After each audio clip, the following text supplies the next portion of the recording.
Hey, everybody. Thank you so much for joining me on this special episode. I got some great guests with me that I'm excited about today. We're going to be dealing with a video by Paulogia, and I'm sure a lot of you have probably seen this video. He recently released something, I think it was last Friday, on who wrote the Gospels. And I think we all are in agreement here, guys, that this was a very well-produced, visually, awesome, you know, well put together presentation of at least the skeptical case against the Gospels.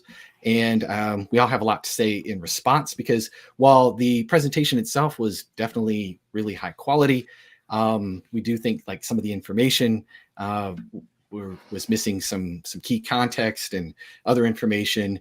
And we obviously just have some disagreements. And so I'm with Stephen Boyce. He is a PhD in New Testament. He leads the Facts podcast, which covers church fathers, apocryphal works, canon, textual criticism, and scripture. He also works with Explore Christianity, which they have a YouTube channel and everything. So I'll plug all that at the end. Then I got the chattist mixologist here with me, David Pallmann, aka the man of many people in his rogues gallery, including James White. So it was probably the most famous one. So yeah, we got the Dillard's Mafia in the house. But in all seriousness, though, David is the creator of Faith Because of Reason, which is an excellent YouTube channel that you guys should subscribe to. And he just blends philosophy and theology and New Testament studies, a lot of different things. And he has an excellent hour and a half plus long documentary on gospel authorship that really, in all honesty, answered a lot of Paul's objections in this particular video about who wrote the Gospels. So we're definitely going to be discussing that, and I'll put that in the description later. And then, of course, Jonathan McClatchy, who has been no stranger to the channel at all. He is a PhD in evolutionary biology. He has a very strong focus in New Testament studies and intelligent design, all kinds of different things. He's debated Alex O'Connor and many other, famous skeptics, and he runs the Talk About Doubts ministry, which we actually all are counselors for, which is kind of cool that we're getting together on that. And so, we just have the whole mixologist kind of squad here. I guess, Stephen, you're an honorary mixologist today, just because you're associated with us on this broadcast. So anyways, that introduction out of the way, we're going to just go ahead and jump right in. We're going to review the video. So we're just going to watch along. I did speed up Paulogia a little bit, but I think you viewers won't mind too much. I always kind of tend to listen to everything on 2 times the speed. But anyways, yeah, so here we go. The first 4 books of the Christian New Testament serve as the primary source of information about the life of Jesus. Their reliability is often attributed to the assumption that they were written by eyewitnesses. But who actually wrote the Gospels? How do we know? Let's find out together. This might seem a strange question when the table of contents of your Bible clearly labels these books: Matthew, a disciple of Jesus; Mark, said to be an assistant to the disciple Peter; Luke, said to be the traveling companion of Paul, a later convert; and John, also a disciple of Jesus. But how do we know that these are the names of the actual authors? Or can we know that? Unfortunately, none of the authors explicitly identify themselves. Within the text, these are anonymous books, entirely without attribution. Now, in the first century, it was not unusual for an author's name to be omitted. The Republic, Parallel Lives, True Histories, and On Abstinence from Animal Food were all anonymous works in the same sense from the same era. However, based on external evidence, these are widely accepted as having been written by Plato, Plutarch, Lucian of Samosata, and Porphyry, respectively. Of course, despite speculation, other anonymous works from the time remained unattributed, like Hebrews, the Didache, or the Shepherd of Hermas. But some precedence for anonymous writings doesn't remove the mystery. Indeed, it merely sets the stage. Before delving into the reasons behind attributing these anonymous writings to Matthew, Mark, Luke, and John, let's first examine when these attributions began to emerge.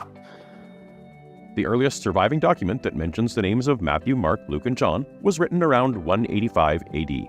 Irenaeus of Rome, known for his extensive work against the heresies, addressed various groups and beliefs he considered to be deviating from Orthodox Christianity. During this time, numerous Gospels were in circulation and used by different churches. Irenaeus declared that only 4 of these are authoritative. Those he names Matthew, Mark, Luke, and John. All the later traditions about Gospel authorship trace back to this proclamation. But what about the 100 or so years between the writing of the Gospels and Irenaeus? Is it possible the names were commonly known that whole time? It is true that no manuscripts from this anonymous era contain the names of the authors. For example, manuscript P1 is the earliest extant page 1 of the Gospel now known as Matthew. We know we have the top of the page because we see the character alpha indicating the page number, but there is no title, Gospel according to Matthew, like there is in later editions. Our earliest page 1 was distributed anonymously, no title. That said, if there were debates about the authorship of the New Testament book of Hebrews among church fathers around the same time, wouldn't we have records of similar debates concerning the Gospels if they were similarly anonymous? And considering the geographical spread of Christianity and uniform authorship traditions in all regions, isn't that the demonstration that the names would have been attached to the Gospels early on? Well, these are arguments from silence, attempting to draw conclusions based on the absence of evidence rather than the presence of evidence. The earliest manuscript. All right, I'm gonna stop it right there. David, what do you think about that? Are we making an argument from silence here? Like, just wanted to. Well, I think the skeptics are, and the funny part here is that he's going to try to say that this is not an argument from silence when it very clearly is. He's arguing on the basis of supposed silence in the earlier patristics, and we'll even dispute that there really is silence there in a bit. Well, a few things. There's already a lot, on the table here that he's put up there. Yeah. And one thing I want to point out is when he talks about anonymous, he says he seems to give the indication we have a lot of full manuscripts or manuscripts that we have the beginning of them where we don't have the name. And then he says, for example, P1. To my knowledge, P1 is the only example where we don't have where we have where we have a full manuscript or at least the beginning of a manuscript and we don't have a name on it. And I mean, furthermore, this doesn't even mean that P1 was anonymous because, I mean, again, these types of scrolls could be identified with tags and things like that. So this is not even a clear example of an anonymous manuscript. And then just the definition of anonymous, I think that's worth talking about because he kind of slides back and forth, and we see this a lot with people like Bart Ehrman, between this idea of anonymity defined as we have no idea who the author of this work is, and anonymous as in the author of this text doesn't identify themselves by name in the text. And we're going to notice a lot of shifting between those two definitions, right? And those are not the same thing, right? Because I think we would all agree that in this harmless sense of not identifying yourself by name in the text, if that's what we mean by anonymous, fine. The Gospels are anonymous in that sense. Does anonymous mean we don't know who wrote them? Which, as he's indicating when he says a mystery remains, no, we're not going to agree that they're anonymous in that sense. And so we have to be very clear on what we mean by anonymity in this discussion. But he does get points for the Scooby-Doo reference. I mean, you got to give him that. But no, seriously though, P1, and I see Kip in the chat. So Kip, feel free to correct me on this because he is the man when it comes to manuscripts and different things like that, I guess, especially with the Dead Sea Scrolls, which is not the same as Gospels, obviously. But P1, it's a 6x6. It's a small piece. It's dated to the late second, early 3rd century. But we have P4, which is also dated potentially from the 2nd and early 3rd century, which does have, according to Matthew, on it. We have P75, mid to late 2nd century, which is attributed to John. We have P66, 2nd century, which is attributed to Luke. There's no discovered biblical manuscript with an author's name differing from the traditional ones. We don't have that. And therefore, a single manuscript from a similar era doesn't strongly challenge the established authorship claims as far as I would be concerned. I'm not so sure this is a weak argument from silence. I think this is just simply surprising on the hypothesis that there were rival traditions or that, if there were any rival traditions. And so anyway, those were kind of some of my thoughts on the manuscript stuff that he gave. The other thing that I thought was interesting, like you said, David, there's already kind of a lot on the table. He basically says that everything kind of just stemmed from Irenaeus from there. And correct me if I'm misinterpreting him at all, but to me, it seems kind of unlikely that everybody just kind of read book 3 of Against Heresies and was like, oh yeah, we better follow suit now, guys.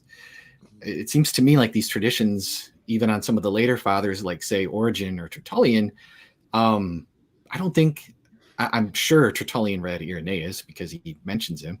But I don't think it's just all coming from him. I don't see any mention here of Clement of Alexandria, who like, and Clement is interesting too, because his account of the origins of the Gospels has some, at least, apparent tensions with Irenaeus, at least if you read it kind of on its face. That's not to say there aren't ways to harmonize it, but it doesn't look like Clement is directly drawing this either from Papias or from Irenaeus. His sort of tradition that he's passing along looks independent of the other ones, both because of the order he seems to say that the Gospels were written in, as well as kind of the circumstances that Clement describes the Gospels coming in. These details are just not found in any other patristic. So Clement does not look like he's dependent on Irenaeus or Papias. Yeah, that's kind of what I was thinking. If anything, from my understanding, a lot of biblical scholars will be like, no, like Clement cites other weird books. Now, he doesn't cite them nearly on the scale that he cites the 4 Gospels at all. But he mentions Matthew and Stromata, which is written around 198 AD. He mentions that Mark is the authorship of a gospel in another work. I'm not even going to try and pronounce some of these works of his. I'm sure Stephen could probably do it pretty easily. But you got Luke. He mentions John. I mean, he's writing around 190 to 200 AD. Shortly after. There's also no mention of the Muratorian fragment at all that I've saw in this video, which is dated to the end of the 2nd century. I know there is some dispute about dating, and some people want to push out the dating later, but I don't think that those arguments are actually particularly good, considering that his mention of the Shepherd of Hermas, and he talks about it being written kind of around his time and different things like that. But he specifically names Luke and John as the 3rd and 4th gospel authors, although Matthew and Mark might have been mentioned in the lost part preceding the existing fragment. I know a lot of people think that. And so, yeah, I don't know. I'm already noticing some things missing. And then I don't think that we're just dependent on Irenaeus and Papias, which we'll talk about later, for authorship, because besides the Muratorian fragment, we have like Theophilus of Antioch mentions John, Hegesippus mentions John. Even the apocryphal Acts of John talks about the beloved disciple being the guy named John, like he names him. And so there's just, I don't even know if we necessarily, it's nice to have Irenaeus as somebody who attests to the 4 gospel authors, and he's the one that names them all together in one work first, but we actually can derive a lot of information even without his witness. So do you guys have anything you want to add to that at all before we I think that he also doesn't address the fact that Luke's gospel in particular is very unlikely to be anonymous or have circulated anonymously, because he addresses it to an official whom he names as Theophilus. And so presumably his addressee, namely Theophilus, knew who was writing to him. So it seems very unlikely to me that Luke's gospel initially circulated anonymously. Another point is, this relates to the patristic sources. I like what Augustine had to say on this topic when he was defending the authorship of the books of the Gospels against Faustus. He says, and I quote, "How can we be sure of the authorship of any book if we doubt the apostolic origin of those books which are attributed to the apostles by the church, which the apostles themselves founded, and which occupies so conspicuous a place in all lands, and if at the same time we acknowledge as the undoubted production of the apostles what is brought forward by heretics in opposition to the church, whose authors from whom they derive their name lived long after the apostles? And do we not see in profane literature that there are well-known authors under whose names many things have been published after their time, which have been rejected either from inconsistency with their ascertained writings, or from their not having been known in the lifetime of the authors, so as to be banded down with a confirmatory statement of the authors themselves, or of their friends. To give a single example, were not some books published lately under the name of the distinguished physician Hippocrates, which were not received as authoritative by physicians?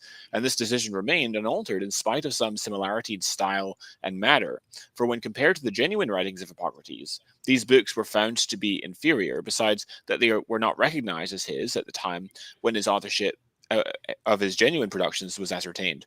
Those books, again, from a comparison with which the productions of questionable origin were rejected, are with certainty attributed to Hippocrates, and anyone who denies their authorship is answered only by ridicule, simply because there is a succession of testimonies to the books from the time of Hippocrates to the present day, which makes it unreasonable, either now or hereafter, to have any doubt on the subject. How do we know the authorship of the works of Plato, Aristotle, Cicero, Varro, and other similar writers, but by the unbroken chain of evidence? So also with the numerous commentaries on the ecclesiastical books, which have no canonical authority and yet show a desire of usefulness and a spirit of inquiry, how is the authorship ascertained in each case, except by the author's having brought his work into public notice as much as possible in his own lifetime, and by the transmission of the information from one to another in continuous order, the belief becoming more certain as it becomes more general up to our own day, so that when we are questioned as to the authorship of any book, we have no difficulty in answering.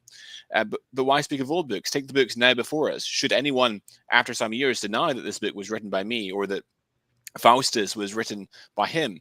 Where is evidence for the fact to be found but in the information possessed by some at the present time, and transmitted by them through successive generations even to distant times? From all this it follows that no one who has not yielded to the malicious and deceitful suggestions of lying devils can be so blinded by passion as to deny the ability of the Church of the Apostles, community of brethren as numerous as they were faithful, to transmit their writings unaltered to posterity, as the original seats of the apostles have been occupied by a continuous succession of bishops to the present day, especially when we are accustomed to see this happen in the case of ordinary writings, both in the church and out of it. So Augustine's point is that we look at the standards that are applied to other ancient works outside of the New Testament. Why should our standards be any different for evaluating the authorship of the books of the New Testament? Yeah.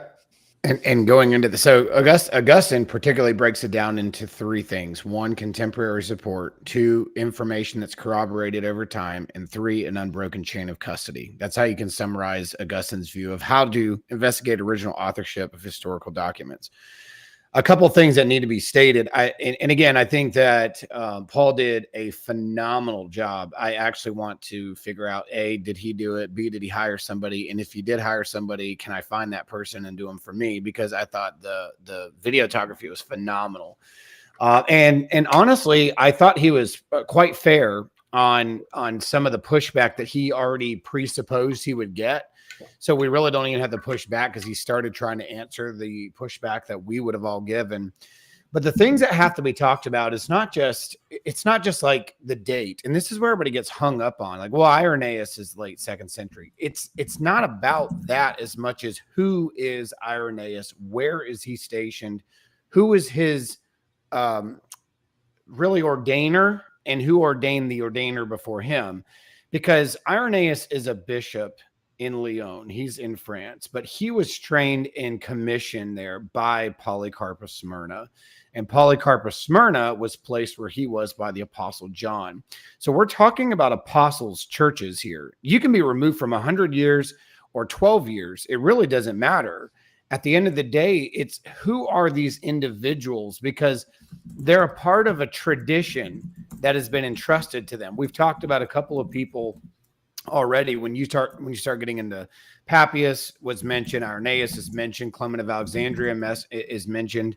There's others too. I mean, we also have Origen and the Anti-Marcionite Prologue, which mentions that the Gospel of Mark was Peter's sermons that were interpreted by Mark. We have multiple documents that say that. But the question then is, who is Clement? Why does his opinion matter? Who is Origen? Why does his opinion matter? Who is Tertullian? Well, Tertullian's a lawyer. He's defending Christianity in North Africa from Rome. You talk about Clement of Alexandria. What's his significance to the Church of Alexandria and Irenaeus? It's not just individuals at certain times had an opinion. It's who these individuals were. Most of them are succession line bishops who are under the churches of the apostles. And they have the tradition of the apostles both written and oral being passed on and retaught through the bishops over and over again. So I think when we start trying to go, well, what about this gap period over here? What about it? Because if we can trace the succession lines, the gaps really don't matter. It's because of who they are, who they knew, who trained them, and what documents, what traditions were passed to them from the apostles. And Irenaeus is only one remove from the apostle John. He's not that far off. Clement of Alexandria being in tradition of Mark himself, because Mark is the one that went down into Alexandria and started these churches. So Clement and Origen have good information coming from the Markan tradition. So it's not just about the date and when these things started being talked about. And the manuscript tradition, to me, actually just is the greatest argument on our end, because there is no mismatch. He tried to bring Hebrews into the idea. The fact that Hebrews is debated on authorship and the Gospels are not is actually a point in our favor for the Gospels, because there are multiple names being attached to Hebrews, and there is 0 other names being attached to the 4 Gospels names that we have. And there's not a single manuscript, doesn't matter if it's 2nd, 3rd, or 4th. And I know he only picked out one manuscript. There's many other manuscripts with inscriptions, like P64, it has a Matthew inscription. There's a lot of the papyri that can go from 2nd to 3rd century. Like you mentioned, P66, P75 with Luke, John, they have the names there. So if we're going to go based on the time where we start seeing manuscripts, we can actually pose more evidence for them than just one that doesn't have anything at all, which leaves it to only assumption. So again, I don't want to say any more than I already have, but when you look at these individuals like Irenaeus, it's not about what year he lived. It's who is he? Why does he have an opinion to begin with? Who was he trained by and succeeding? And what tradition does he have that no one else on the planet would have? He has the tradition of John the Apostle. Therefore, he has more validity than just some random Joe Schmo who's living out in the eastern part of the world. It's who he is and who he knew and what succession line he's a part of.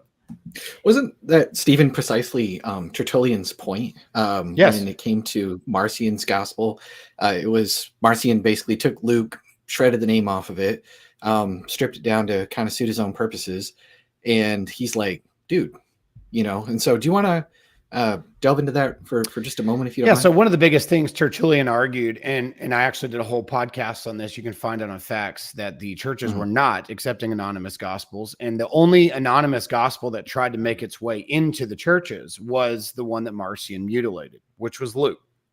And he goes into the idea of how no one would have ever in an apostolic church had received a letter from Marcion. And what needs to be noted is that people started recognizing what Marcion was doing without any kind of counsel or collaborating with each other. All of a sudden, Irenaeus is calling him out in modern day France. Meanwhile, Tertullian in North Africa is also calling him out. There's multiple writers who start coming. We have an entire work called the Anti-Marcionite Prologue. And in that Anti-Marcionite Prologue, it says this about Mark. Mark recorded, who was called, and even gives a description of Mark, Stumpy Finger, because he had fingers that were too small for the height of the rest of his body. He was an interpreter for Peter. And that's an Anti-Marcionite Prologue. So, and that's probably based around Rome from the best estimation that we have of its jurisdiction.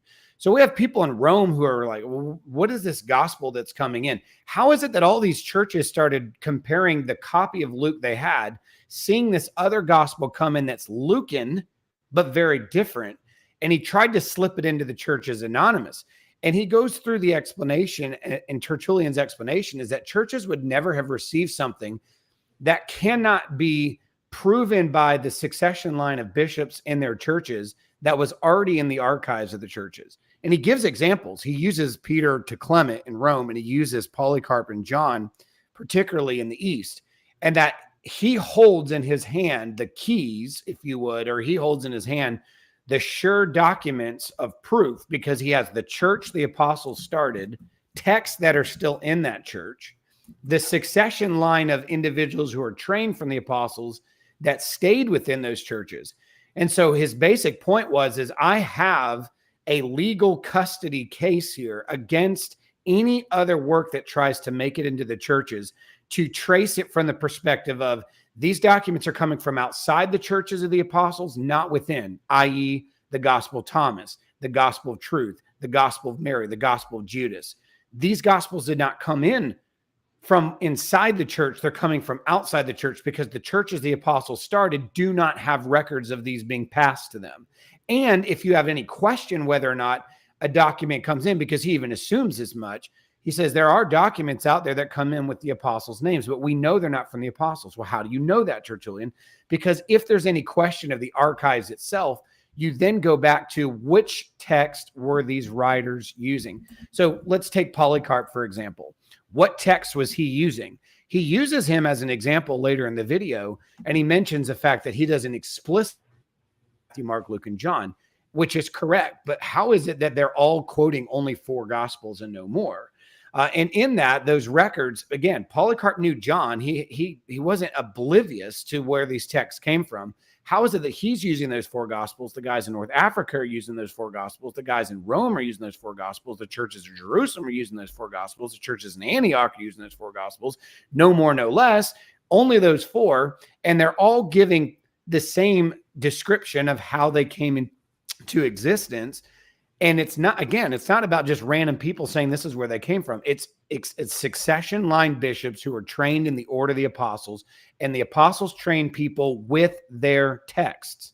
They didn't just give them random documents and say, I'm not going to tell you who this is from and what it's about, but look, you just probably should use these moving forward.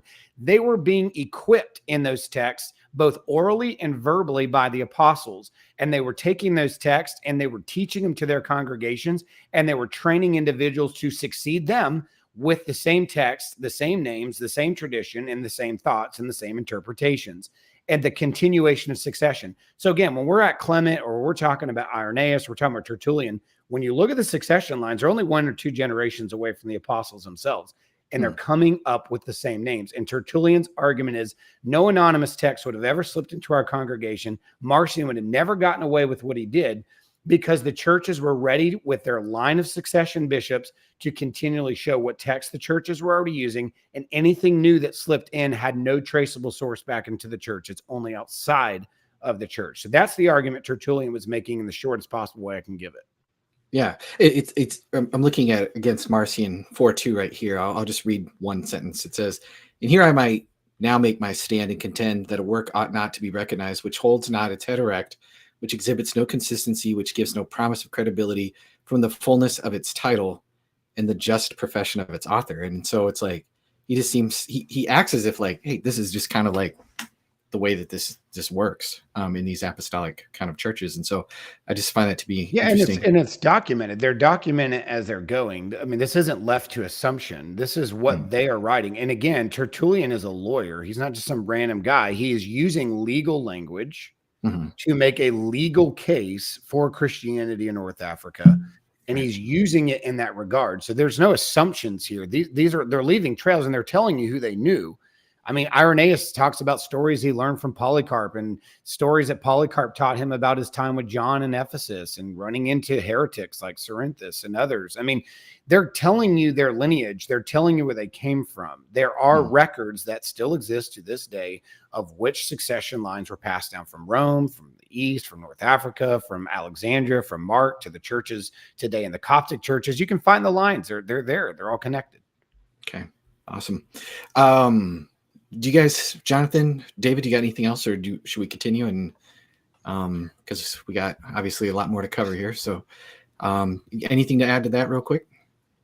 Just one final point, and Stephen already sort of brought this up, but I do think it's really important to emphasize sort of where they're getting this information, and Irenaeus in particular, right? I don't think Irenaeus is like, they like to say, well, this is the first place you find it. I think Irenaeus is passing on earlier tradition, again, because he was trained by Polycarp. And like C.E. Hill has actually argued, there are really good reasons for thinking that much of what Irenaeus records in Against Heresies comes directly from the teaching of Polycarp. There's a lot of like interesting parallels, for example, between what he says here when he gives us the names of the gospel authors in Against Heresies 3:1:1, and when he describes his own teaching by John the Apostle in his letter to Florinius. Like there's very interesting literary parallels there, suggesting that quite possibly it was John himself, or rather Polycarp himself, who taught this information to Irenaeus. But that's all I'll say on that.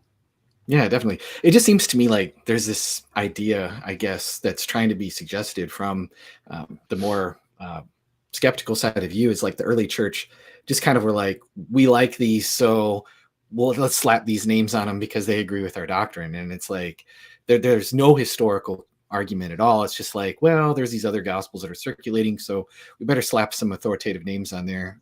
But anyway, all right, let's dive back in here. Discovered outside the region of Egypt, dates only to the 4th century, 200 years after the Irenaeus Declaration. Therefore, we simply do not know when the written Gospels began to accompany oral preaching. Similarly, the existence or absence of authorship disputes before Irenaeus cannot be known. If these traditional author defenses are arguments from silence, isn't calling this an anonymous era also an argument from silence? Actually, not at all. During the period of lost manuscripts, we come across numerous influential church fathers who quote from the Gospels, but do not attribute these quotations to any specific authors like Matthew, Mark, Luke, or John. In works such as the Didache, 1 Clement, the Epistle of Barnabas, Ignatius of Antioch's letters to the Ephesians, Smyrnians, Magnesians, and Polycarp, Polycarp's letter to the Philippians, as well as in Justin Martyr's writings, direct quotations from one or more of the 4 canonical Gospels are found. All of these texts date to at least 120 AD. However, none of these church fathers attribute their quotes to Matthew, Mark, Luke, or John. For instance, Justin Martyr, who provides the most quotations, attributes them all to the Memoirs of the Apostles without specific names attached. The Didache refers... Let's stop on the Justin Martyr point. And so he calls them the Memoirs of the Apostles, but he also calls them he names those, like he calls them memoirs, but then he also calls them of those also who follow them. I'm probably butchering the quote. He also tells us that they're also called gospels. He says that he calls them the memoirs of the apostles, which are also called gospels, and he attributes them to the apostles and the friends of the apostles, which is consistent with Matthew and John being the apostles and Mark and Luke being the friends of the apostles. And of course, the plural of both apostles and friends of the apostles suggests at least 2 of each, so that would be consistent with our 4 canonical gospels. And then it is striking then that Justin Martyr's student Tatian, in his Diatessaron, which is a harmony of the 4 gospels, it is a harmony of the 4 canonical gospels, Matthew, Mark, Luke, and John, which is consistent with what Justin Martyr says.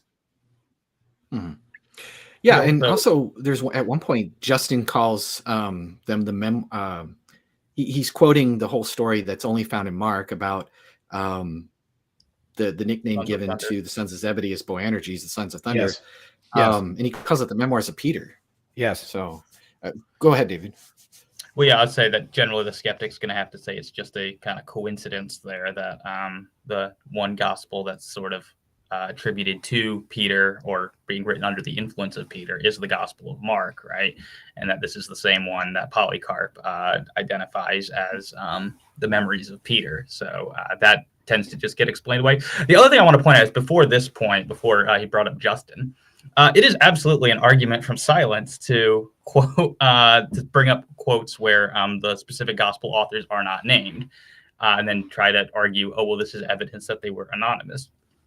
And it's really easy to see why it doesn't work to pull up a citation of, First Clement or something, or the Didache, where it cites from one of the canonical gospels, and then doesn't say Matthew said this or Luke said this or whatever. Is because we had the same thing in Irenaeus, right? Irenaeus does not always say Matthew said this, Luke said this. There are plenty of times in Against Heresies where Irenaeus just cites this and says, hey, the Lord said this, right? Jesus said this.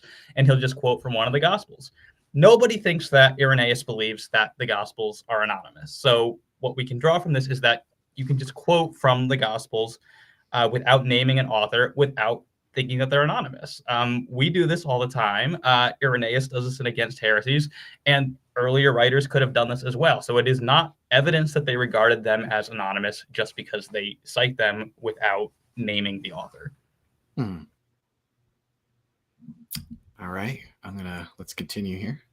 2 teachings from Matthew as from the Gospel of the Lord. This is not an argument from silence, but rather a positive affirmation of anonymity. If the traditional names were already attached to the Gospels before 120 AD, why would these church fathers refrain from using them to cite their quotations, and even go so far as to use alternate names, especially when they do explicitly credit other authors by name within the same documents? Considering that Martyr in particular was contending with heretical challenges, it would have been advantageous for him to utilize the names if the tradition already existed during this time.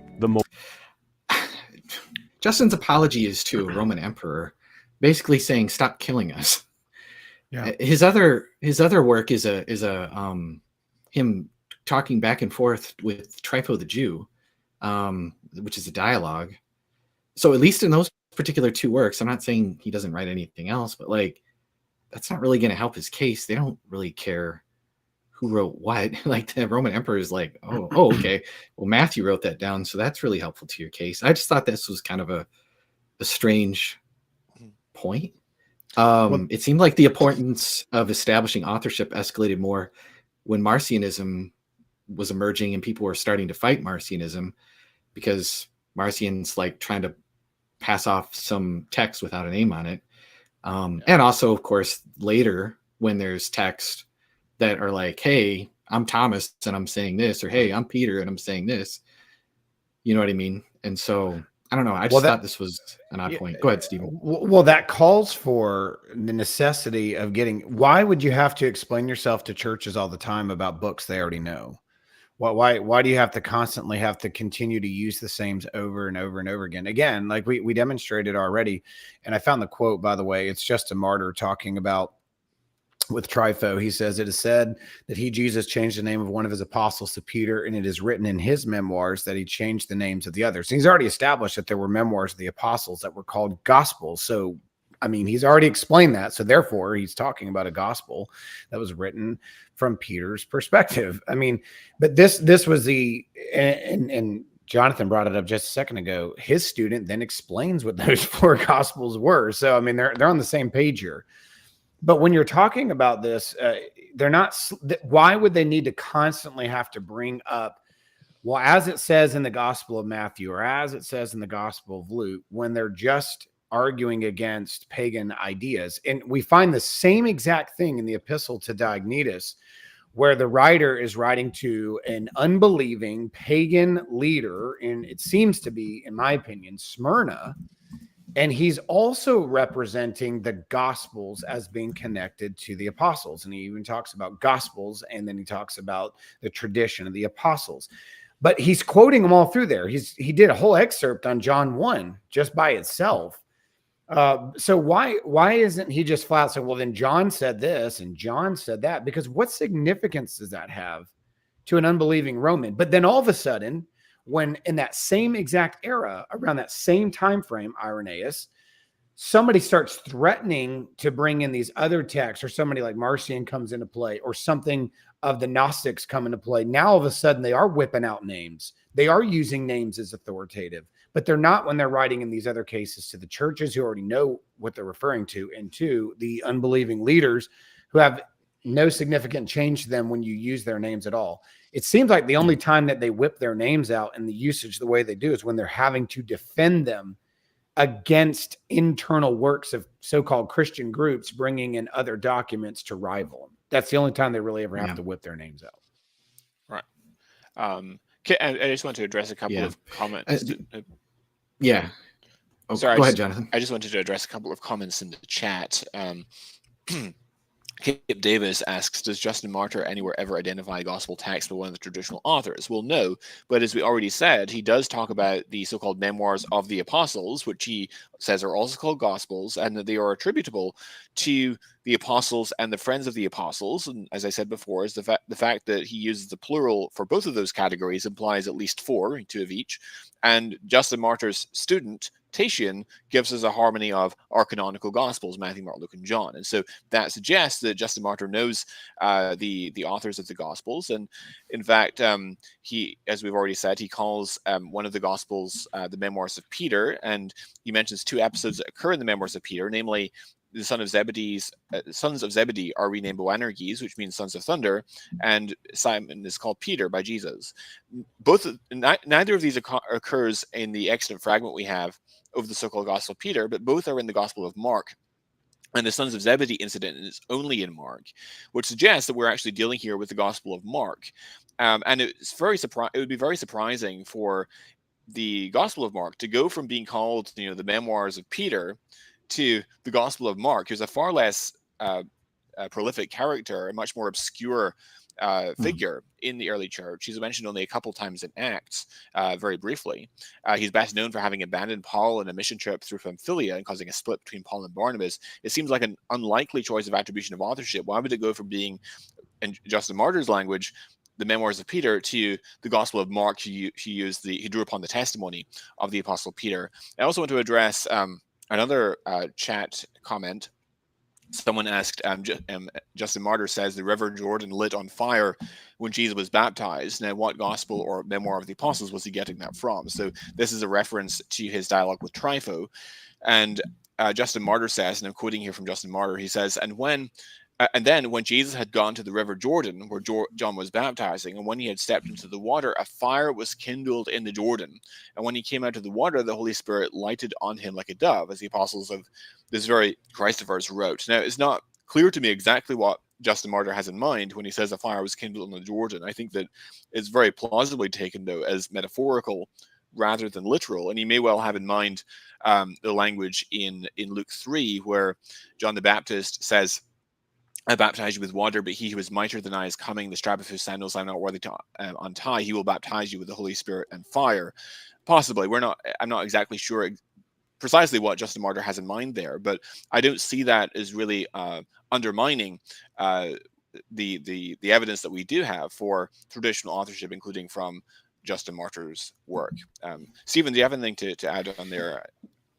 No, and I'll just add this on the fact that when he said the Memoirs of the Apostles, I think there's a reason for that too, because I happen to hold the view that a couple of the Gospels were group projects. We have evidence of that, particularly on the Gospel of John, when we're looking at just the different aspects of those that have talked about how the making of John happened, that there were groups of people, Andrew and John together. Also, other elders are described not by name, but being there. I think Matthew's work was a published work from Jerusalem that was a combination of multiple apostles, not an individual apostle. There may have been one framework of that. There might have been one champion to produce it, because it seems like even when we're looking at the Muratorian fragment, it talks about them pleading with John to publish one with his name on their account, plural, their account. So it seems like that there's groups. So for another reason why I think it wouldn't make so much sense for him to go out and just say, well, according to John, because the earliest stages of the Gospels, it wasn't so much focused on the author as much as the group that produced and authorized them. And in that case, when you're looking at even Luke's gospel is a group effort, with Luke doing all the groundwork, because he would have investigated multiple witnesses that were there. So therefore, there's even group data. Mark's really the only gospel that's given off of one perspective. And so for these other gospels to have so many people involved, it would have been very unlikely, and this is my opinion, it'd have been very unlikely that they would have singled out one single name inscription on them to cover all the gospels, because when the churches are learning these gospels mostly by oral tradition, not by written text, because it's not like everybody in the church had a copy. All right, bring out your copy of Matthew today. Most people couldn't have them. It was expensive to have a document that big, the size of the gospels, for everybody in your church. It was typically a bishop who was reading from it, and the people had to memorize most of what they're learning. And if the churches are understanding that these are the apostles' text, that's how the Epistle of Diognetus is representing them. That's how Justin Martyr is representing them. That's how even the Didache is representing. It's the gospel of the Lord.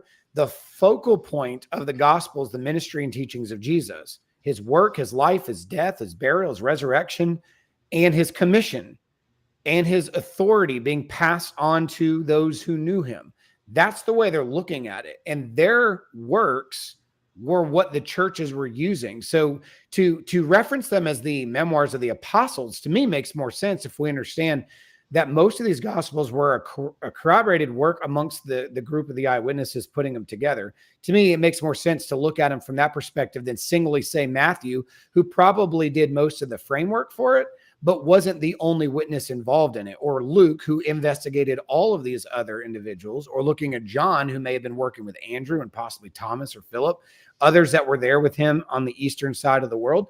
They were working together to put a gospel, not just him individually. So why in the world would they just single it out to John sometimes when they knew, as people that close to the age of the apostles, where these texts came from? It was grouped of the apostles' text, not just one single guy. That's just my opinion. I don't know if David has any difference on that or not, but I hold that there's more to it than just one single person when they're looking at it from their perspective. I mean, I'm push back for Stephen on that. I'm open to that idea. I'm still, I guess, lean more towards the traditional idea that there is one author for each one. But I mean, yeah, I'm okay with there being multiple authors as long as the traditional ascribed authors are involved with each one, which I know Stephen would grant. One further point I think to bring up in response to Kip Davis there, because he responded to you, Jonathan. He was saying, like, we'll see that means that they don't say the names. You're right. Like, that would be pretty much decisive evidence on our side if they did. But it doesn't mean that the only type of evidence that's going to be relevant is if they say the names Matthew, Mark, Luke, and John. You have to deal with the evidence that is there. What Justin does tell us is more supportive of the traditional authorship position than it is of the idea that they were anonymous. Is this the strongest kind of evidence against anonymity? No, but it is still evidence that you have to deal with, and it is evidence which tells, I think, very strongly in favor of the traditional authorship perspective and not in favor of anonymity. Yeah, it's almost like you have to have like this deductive slam dunk. Otherwise, the evidence just doesn't count enough. Right. You know like what I if mean? it's not the evidence that I wanted, the specific evidence I requested, then it's not evidence for the proposition. Yeah, but it is still, it points more on favor of the hypothesis that we're saying here than on just nobody knew who these works were. They just thought these are cool, and we think they go back to Jesus, And so, all right, let's continue here. Most obvious conclusion is that the names didn't exist yet. Now, if the traditional authorship gained acceptance between 120 and 180 AD, why did Matthew, Mark, Luke, and John specifically emerge as the attributed names instead of others? To avoid confusion for the remainder of this video, let's refer to the Gospels as first, second, third, and fourth Gospels based on their order in traditional printings. It is widely believed that the second Gospel was written before the first Gospel, so it's a bit of a Star Wars episode number situation. History can be confusing sometimes. While Irenaeus' writing in 185 AD provides the earliest known connection between the name Matthew and the book we recognize as the first gospel, there is an earlier reference from a man named Papias, who wrote approximately 50 to 60 years earlier. Papias authored a 5-volume work called Expositions of the Sayings of the Lord, although no copies of this work have survived. However, there are quotations from this work that have been preserved. In particular, Eusebius of Caesarea, writing in or around 300 AD, reported that Papias wrote, and so Matthew composed the sayings in the Hebrew tongue, and each one interpreted them to the best of his ability. It is upon this sentence that the entire tradition of Matthew's authorship rests. Unfortunately, Eusebius does not provide further context, making it difficult to determine the specific composition Papias was referring to. However, there are clues that indicate it cannot be our first gospel. Firstly, Papias described a collection of sayings, akin to a quotation book, while our first gospel is predominantly a narrative. This genre mismatch is significant, similar to mistaking a map for a diary or a recipe book for a novel. Secondly, Papias stated that Matthew's work was written in Hebrew, but our first gospel is an original, high-level Greek composition, not a translation. Linguists overwhelmingly agree on this point, but for those unfamiliar with ancient Greek, it becomes apparent when comparing lengthy passages where our first gospel matches word for word with our second and third Gospels. It would be highly improbable for an English translation of a Spanish language news story to match word for word with a native English report of the same event, or in this case, 2 different English language reports simultaneously. Thirdly, Papias also described the death of Judas in an elaborate, exaggerated, and fanciful manner that does not align with the straightforward account in our first Gospel. If Papias indeed had access to our first Gospel, he did not consider it authoritative.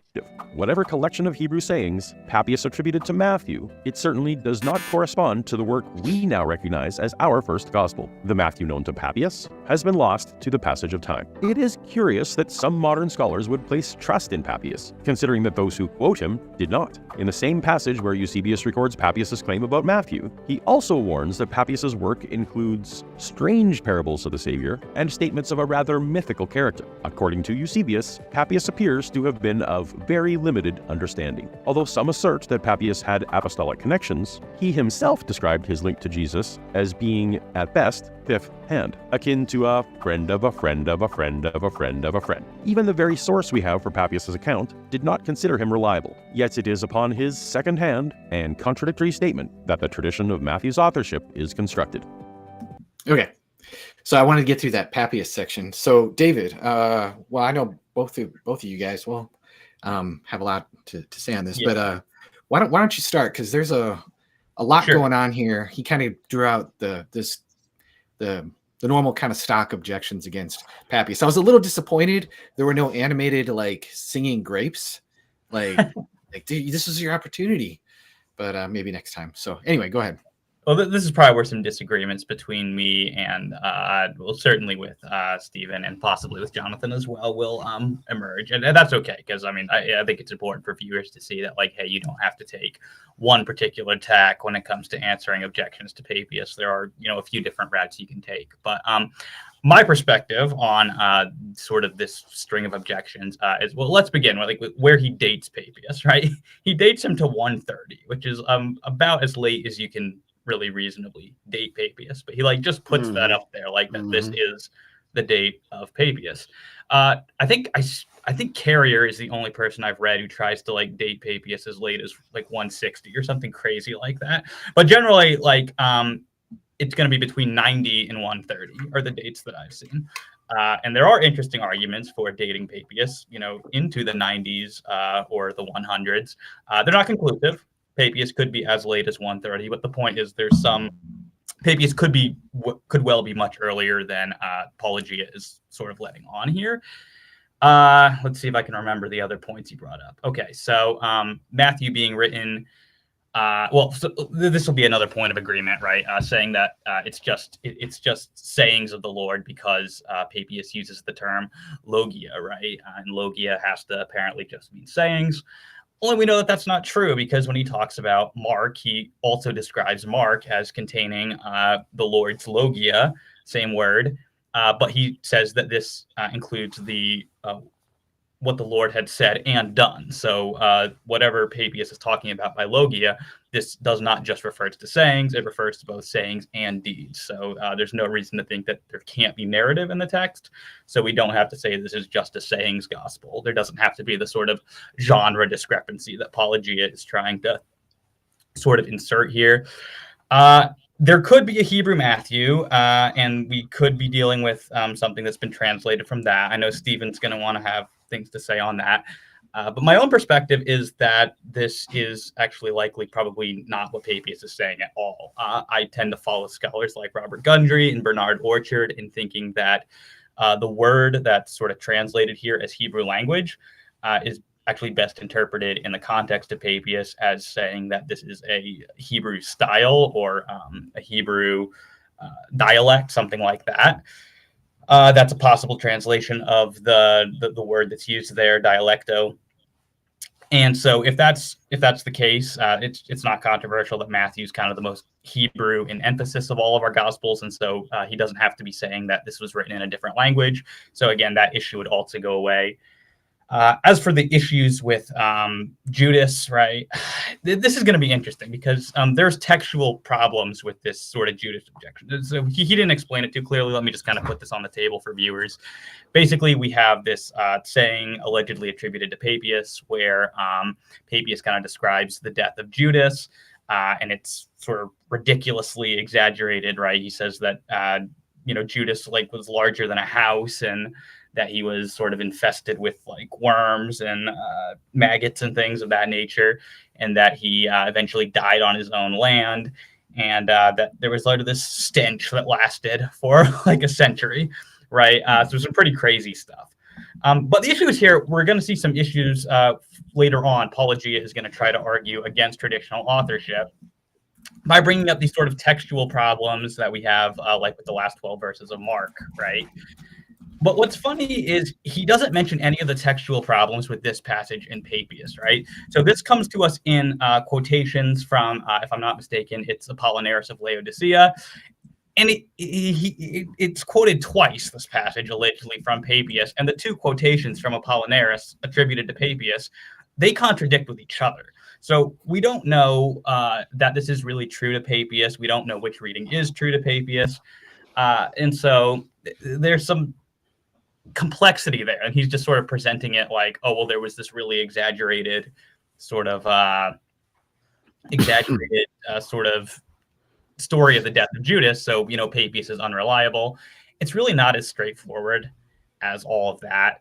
And in any case, even if this is true to Papias, right, even if he is unreliable on that, I think what's important to highlight is that his gospel tradition is something he's passing on from someone he identifies as John the Elder. So, even if he's completely unreliable on this stuff about, the grapes and the vines or on the death of Judas, he's just transmitting the information to us, right? And we don't have any reason to think that he's not reliably transmitting these traditions, since he's not the source of this tradition on the authorship of the Gospels, but rather this John the Elder is. Even if Papias is unreliable on the issue of Judas, that doesn't actually affect his testimony to the authorship of the Gospels, which brings us to the final point, namely, who is John the Elder? This will probably be another point of disagreement between me and Stephen, but I think there are actually good reasons for thinking that John the Elder is John the Apostle, largely because Papias himself uses this term for him when I think it's in another passage Eusebius quotes, he uses the same terms to refer to him. And the one statement that's allegedly brought forward where Papias is sort of, it's Eusebius quotes it to say that Papias doesn't know the apostles. I don't think it actually says that. And so again, in my video, I go through that kind of in more detail. So people who want to see my extended case for why I think John the Elder is John the Apostle, I would just have to refer them there. But I'll turn it over to Stephen. Go ahead. Yeah, I was just going to say, go ahead and give us your perspective, because I know there's maybe some overlap in agreement with David there. You might have some disagreement, but there are like kind of options available. There is one thing that I did want to address. Sure. Do any of you guys know? Kip Davis says that there are no scholars that would agree that there existed a Hebrew Matthew. I thought pretty for sure it was John Wenham who was definitely sympathetic to the idea. There are others that I'm just drawing a blank off the top of my head. Are any of you guys familiar with anybody who is sympathetic, biblical scholars, to the idea that there was like a Hebrew Matthew that maybe could have been similar to like the hypothetical Q document, which this one actually has external attestation to it, whereas Q is just completely hypothetical. Any of you off the top of your head that know about that? I mean, sorry, go ahead, Stephen. Go ahead, David. You read a lot of books. I was going to go. Let's go ahead. I'll say, well, there's John Wenham, who you mentioned. Ward Powers is another one. I'm trying to remember his name. Martin Moss, he defends that there was a Hebrew Matthew.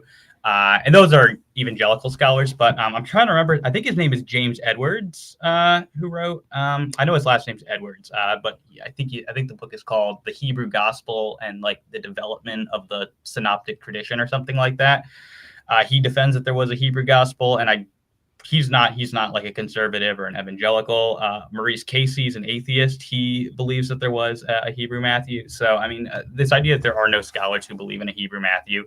That's simply false. It's not a dominant position, but there are plenty of scholars who have defended that there was one, and they're not all evangelical Christians. Okay. Yeah. And in addition, Wenham was, I was going to validate your thought was Wenham. Wenham is one of those. But in addition to that, Jerome had received a copy of a Hebrew Matthew himself. I mean, he said that it was in the library of Caesarea that a guy named Pamphilius, who ended up becoming a martyr, had collected and transmitted, and that he brought it over to him, and that there were actually certain sects of Christianity on the outside there in Rome who are wanting him to actually translate it for them so that they could use the Hebrew. And he talks about that. So, I mean, there are aspects where, okay, so Jerome had something. I mean, either he's just straight up lying and making this nonsense up, even though he gave point of reference where it came to. He even went and said that it was still in the Library of Caesarea up to that present day. So if there's a copy in the Library of Caesarea, he's challenging anybody to go look for it. And that he was given a transcribed version of it. So to me, you know, I'm all for modern people who have an opinion about it, but why don't we ask people who may have potentially been closer to the time that actually had copies of it that they were able to translate? And he did. He translated a whole copy of it. Well, what's interesting is that his view of this Gospel of Matthew, whether it was the Matthew we have or not, or something similar or something attested to him, whatever your opinion is, it seems to be slightly different. And so my perspective is not the view that Matthew is written completely in Hebrew, all the sections, teachings, and everything that we have today, and then all of it was translated over to Greek. I don't think that's what happened. I think that there was a smaller account that was compiled by Matthew that was in the original languages of, and I think it was a combination. I think that some of it was a combination of Greek, some of it was a combination of Aramaic, some of it was a combination of Hebrew based on the event itself. I think that Matthew would have been articulating those things as they were going. As a result of that, what we end up finding quite interesting is there's multiple places where that not just Papias said this. There's others that said this as well. Irenaeus said Matthew was among the Hebrews and that in their own dialect, he put a writing together for a gospel. Pontianus, who died at the end of the 2nd century, he went to India. And he was shocked that by the time he got there, he thought he was bringing them the gospel for the first time. Turns out Bartholomew, one of the apostles, had beat him to the punch. And he said that when he got there, they had a gospel of Matthew already in their hands and that it was written in Hebrew letters. Origen talks about how Matthew had compiled one in the Hebrew language with Hebrew letters. Again, Papias said it as well. There's multiple. Jerome, again, said he had a copy of it. So there's multiple people saying this. Eusebius talks about it as well, saying that he published one in their native tongue, being the Hebrews. So one way or another, there's multiple people saying the same thing. Then we have people saying that this was later translated by others. There's multiple traditions that Barnabas was a part of it and that he was buried with a copy of Matthew that he had worked on his chest. We have reports that even James was a part of it. We have reports that even possibly John was a part of it. And so what I think ended up happening actually personally is that there was a collective data that was typically the sayings. I think they were predominantly the sayings. 2 reasons I believe this. Number one, I think that James, the book of James, is following the actual teachings of Jesus that were collected earliest. And that would have been from this kind of Matthew. If you look at James very carefully, James is doing an exegesis and an application of the Sermon on the Mount. And particularly at the end of James, he kind of goes in this apocalyptic form, following the pattern of Matthew's teaching on the Olivet Discourse, which are major teachings. It's odd to me that one of the earlier texts or one of the earliest teachings in the Jewish churches to the Jewish people, like James is giving to the scattered tribes, is that he's giving them a complete exegesis of the Sermon on the Mount and the Olivet Discourse, which are major teachings that are profoundly given in Matthew more than anybody else as far as the fullest extents of them. And then we move over and then we find the Didache. And I demonstrated this particularly in my dissertation work when I worked through all the different writings within Codex H, the Didache being completely in that codex. There's no other codex that has the full narrative Didache. We have fragments here and there. This is the full story of the Didache.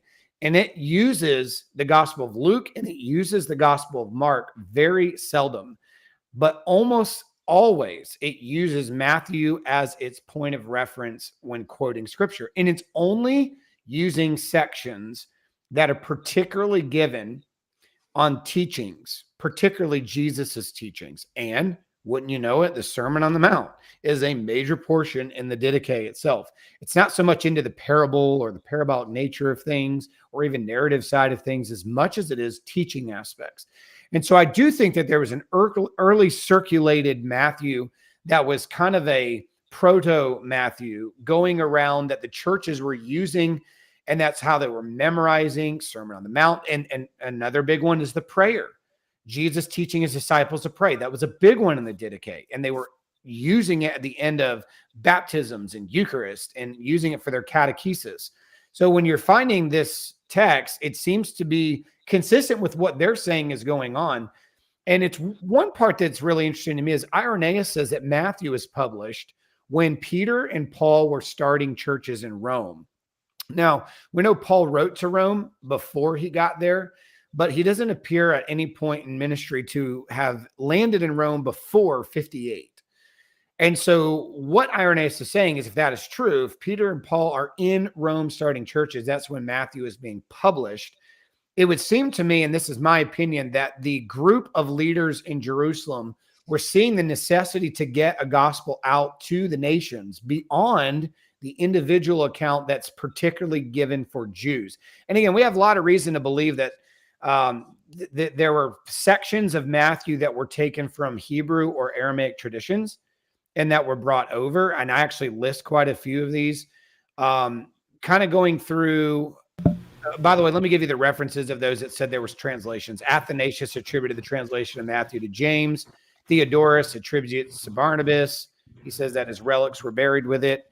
Theophylact and Epiphanius attribute the translation to John. He even states in his preface, Epiphanius did the gospel according to Matthew is written by him in the East in Hebraic language, and the letters were published in Jerusalem and helped to be translated by John. And so there's other attestation that something was going on in Jerusalem. And I think that makes the most sense, especially the Didache being a teaching of the apostles from headquarters Jerusalem.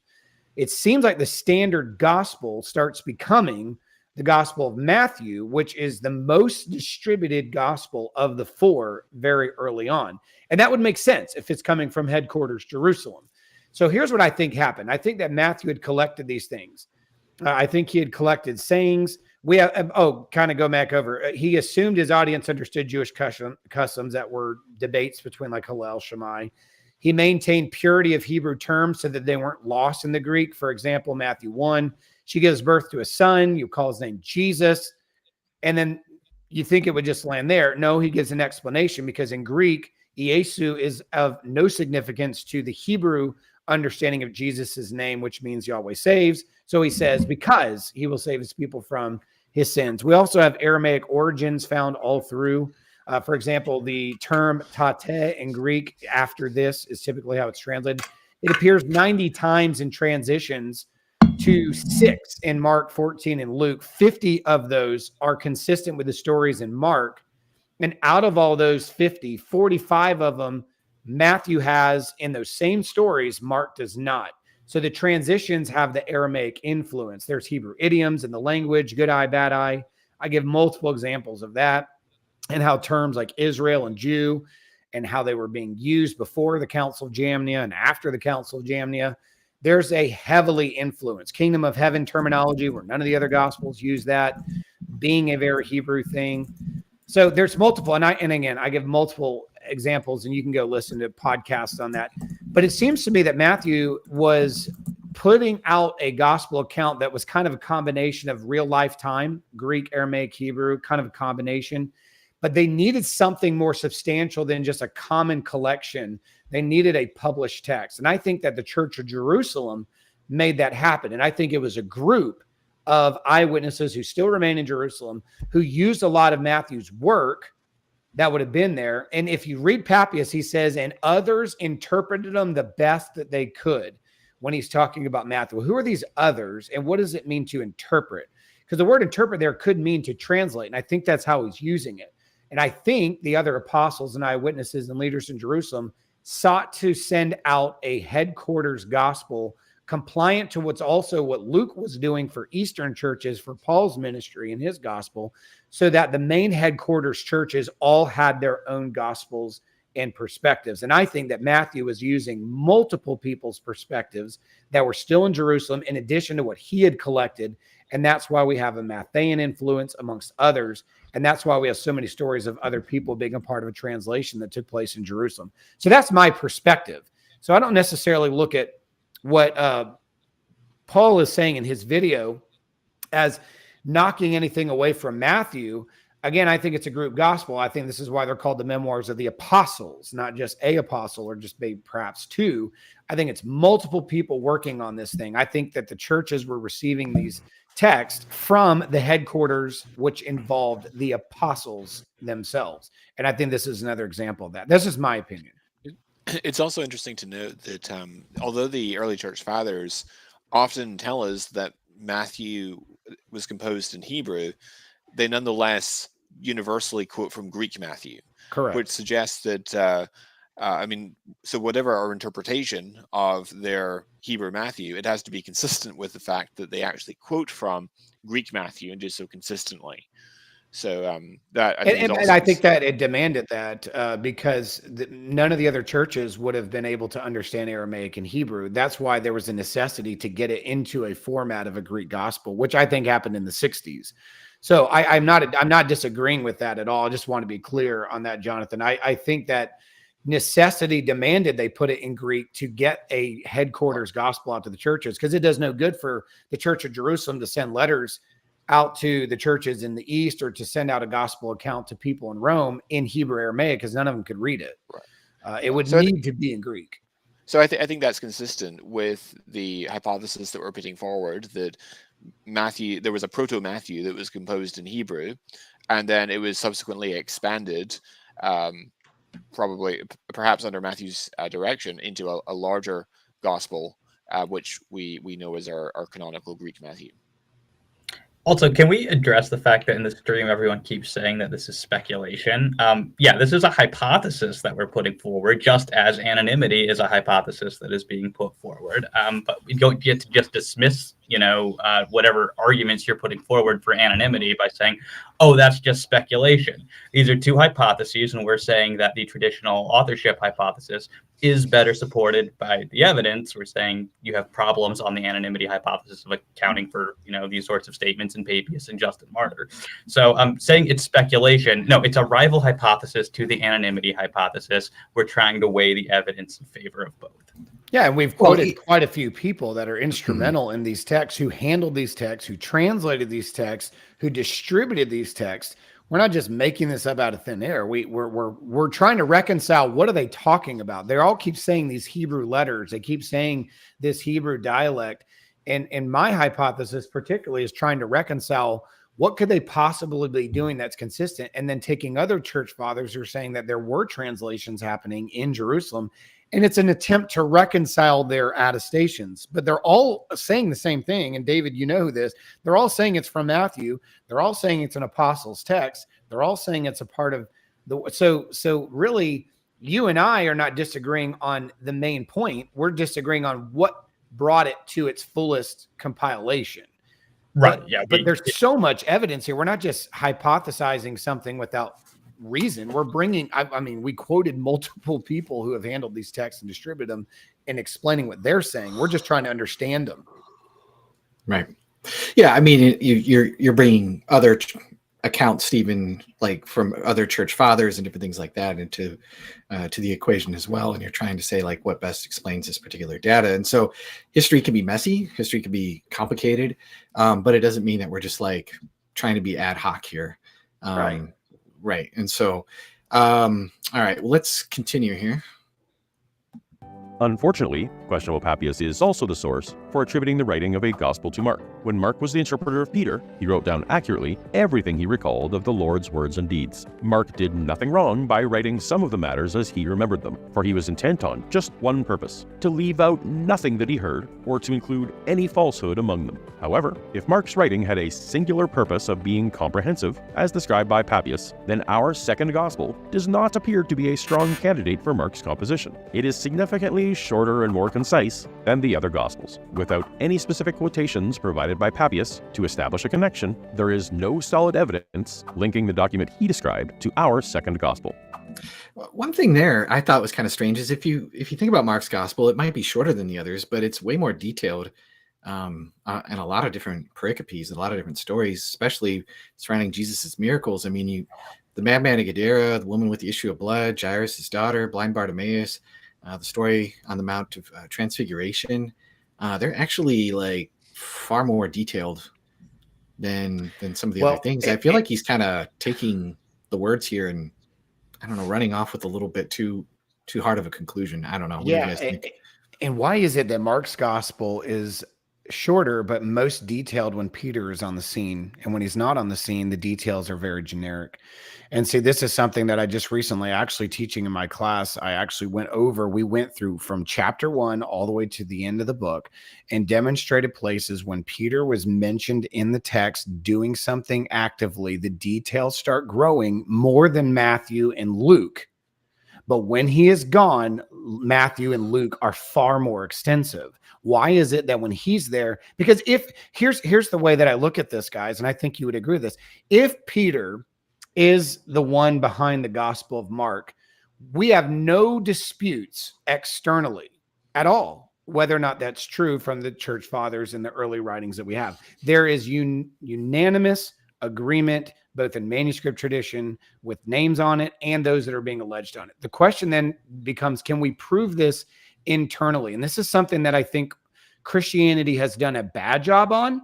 And I'm working really, really hard. And I'm not saying I'm like the one that's going to get it right. I'm saying I'm working really hard to stop just taking the external data and proving the gospels, but also seeing if the external data can be worked together with the composition and see if there's consistency. So when I'm looking at the gospels, I'm looking at things like, okay, yes, Tertullian, Clement, Origen, Marcionite Prologue, they're all saying it, but is there internal evidence that shows it?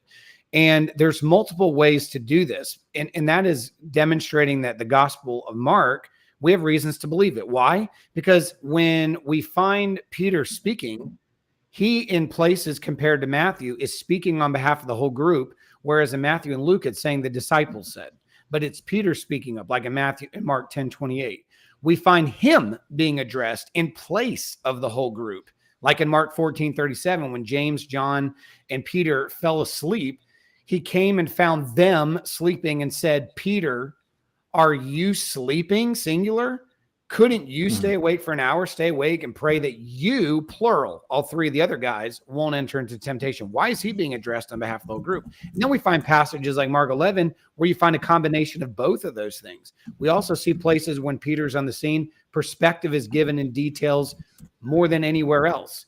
Peter's understanding or misunderstandings set the tone of the whole book. If Peter gets something, the whole book starts following that trail. If Peter doesn't understand something, the book's going to take you down to the narrative to where the finality of that comes to place, i.e., I'll never deny you. This won't ever happen. And Jesus says, before the cock crows 3 times, you will. And then that spends quite a bit of time explaining that later on.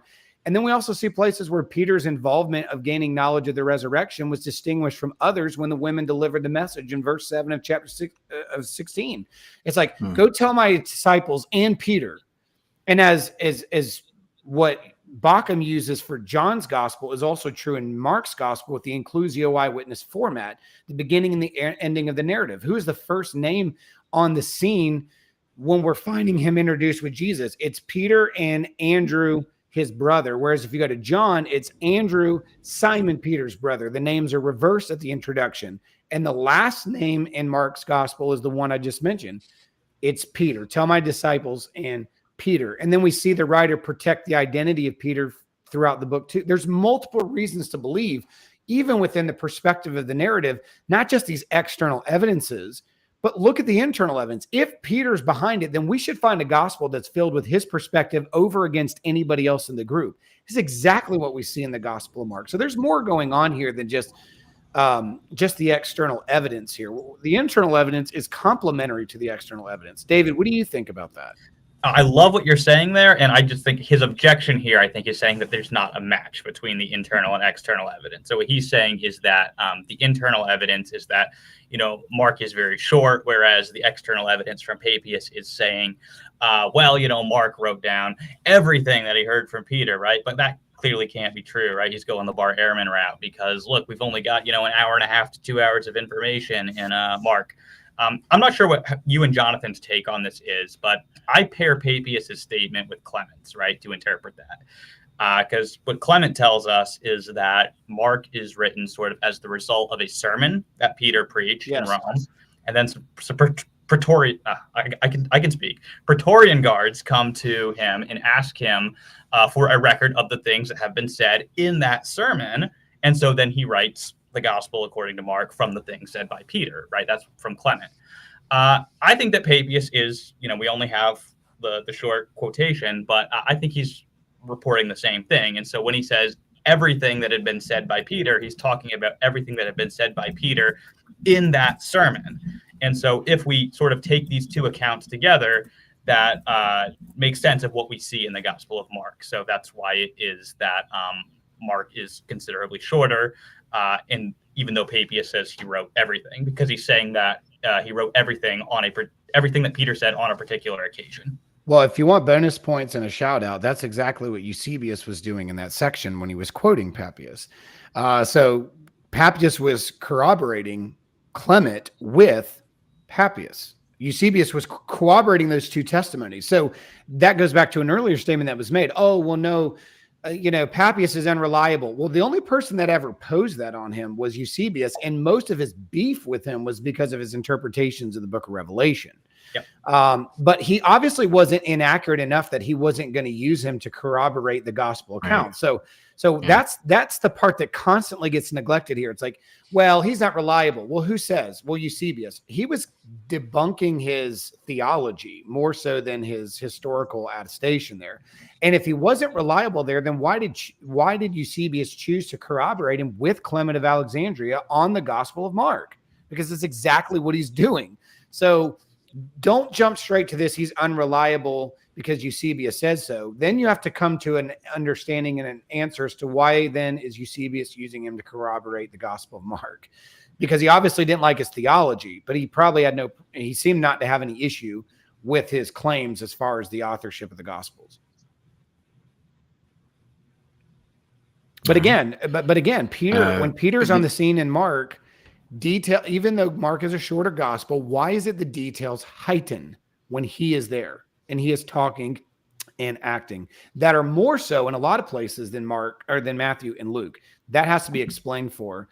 There's a reason it's surrounding his story.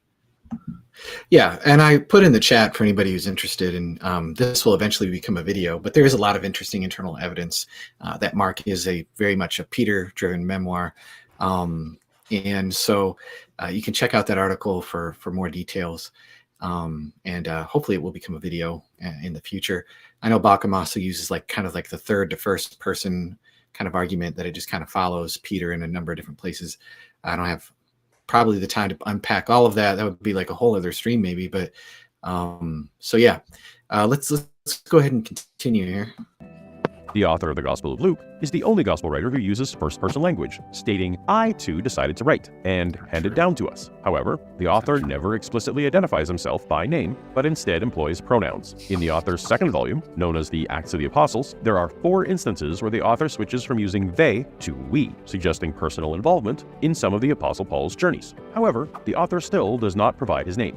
It was observed that in Acts, Paul is depicted as bringing the gospel to the Gentiles, and in the letter to the Colossians, 3 Gentiles, Demas, Epaphras, and Luke the physician, are listed as companions of Paul. Since the narratives concerning Demas and Epaphras place them elsewhere, but little is known about Luke's history, the assumption was made that Luke, the physician, could be the author. It is important to note that there is no compelling reason for the author of the third gospel would necessarily be limited to the few individuals named in Paul's letters. The majority of early Christians remain unnamed, so the identification of Luke as the author is a relatively arbitrary guess based on a limited number of options.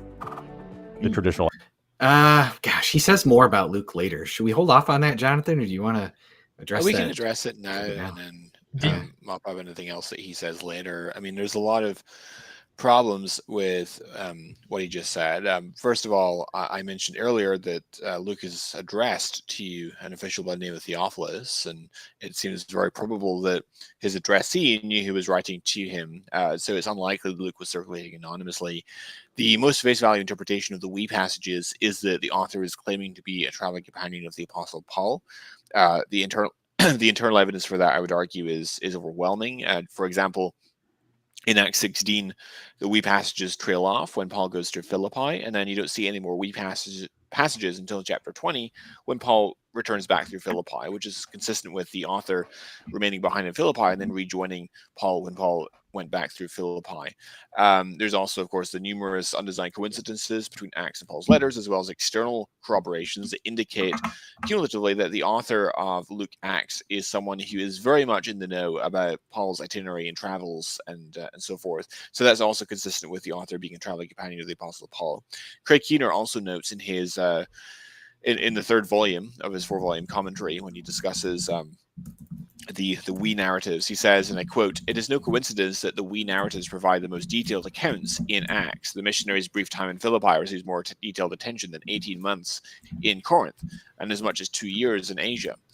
The scholars often attribute the many accurate details of travel to a diary, and that Paul's 2 years of Judea are the most detailed portion of the book." The author of Luke Acts also has to be also has to have been one of Paul's associates in Rome, because in Acts 28 verse 16 it says, "And when we came into Rome, Paul was allowed to stay by himself with the soldier who guarded him." So the author is claiming to be with Paul in Rome, and the numerous points of confirmation of Acts suggest that he is in fact correct in that claim. Now, we have a short list of Pauline associates who were with him in Rome. In the 4th chapter of the book of Colossians, it's also repeated in the book of Philemon, which were written at approximately the same time during Paul's first Roman imprisonment.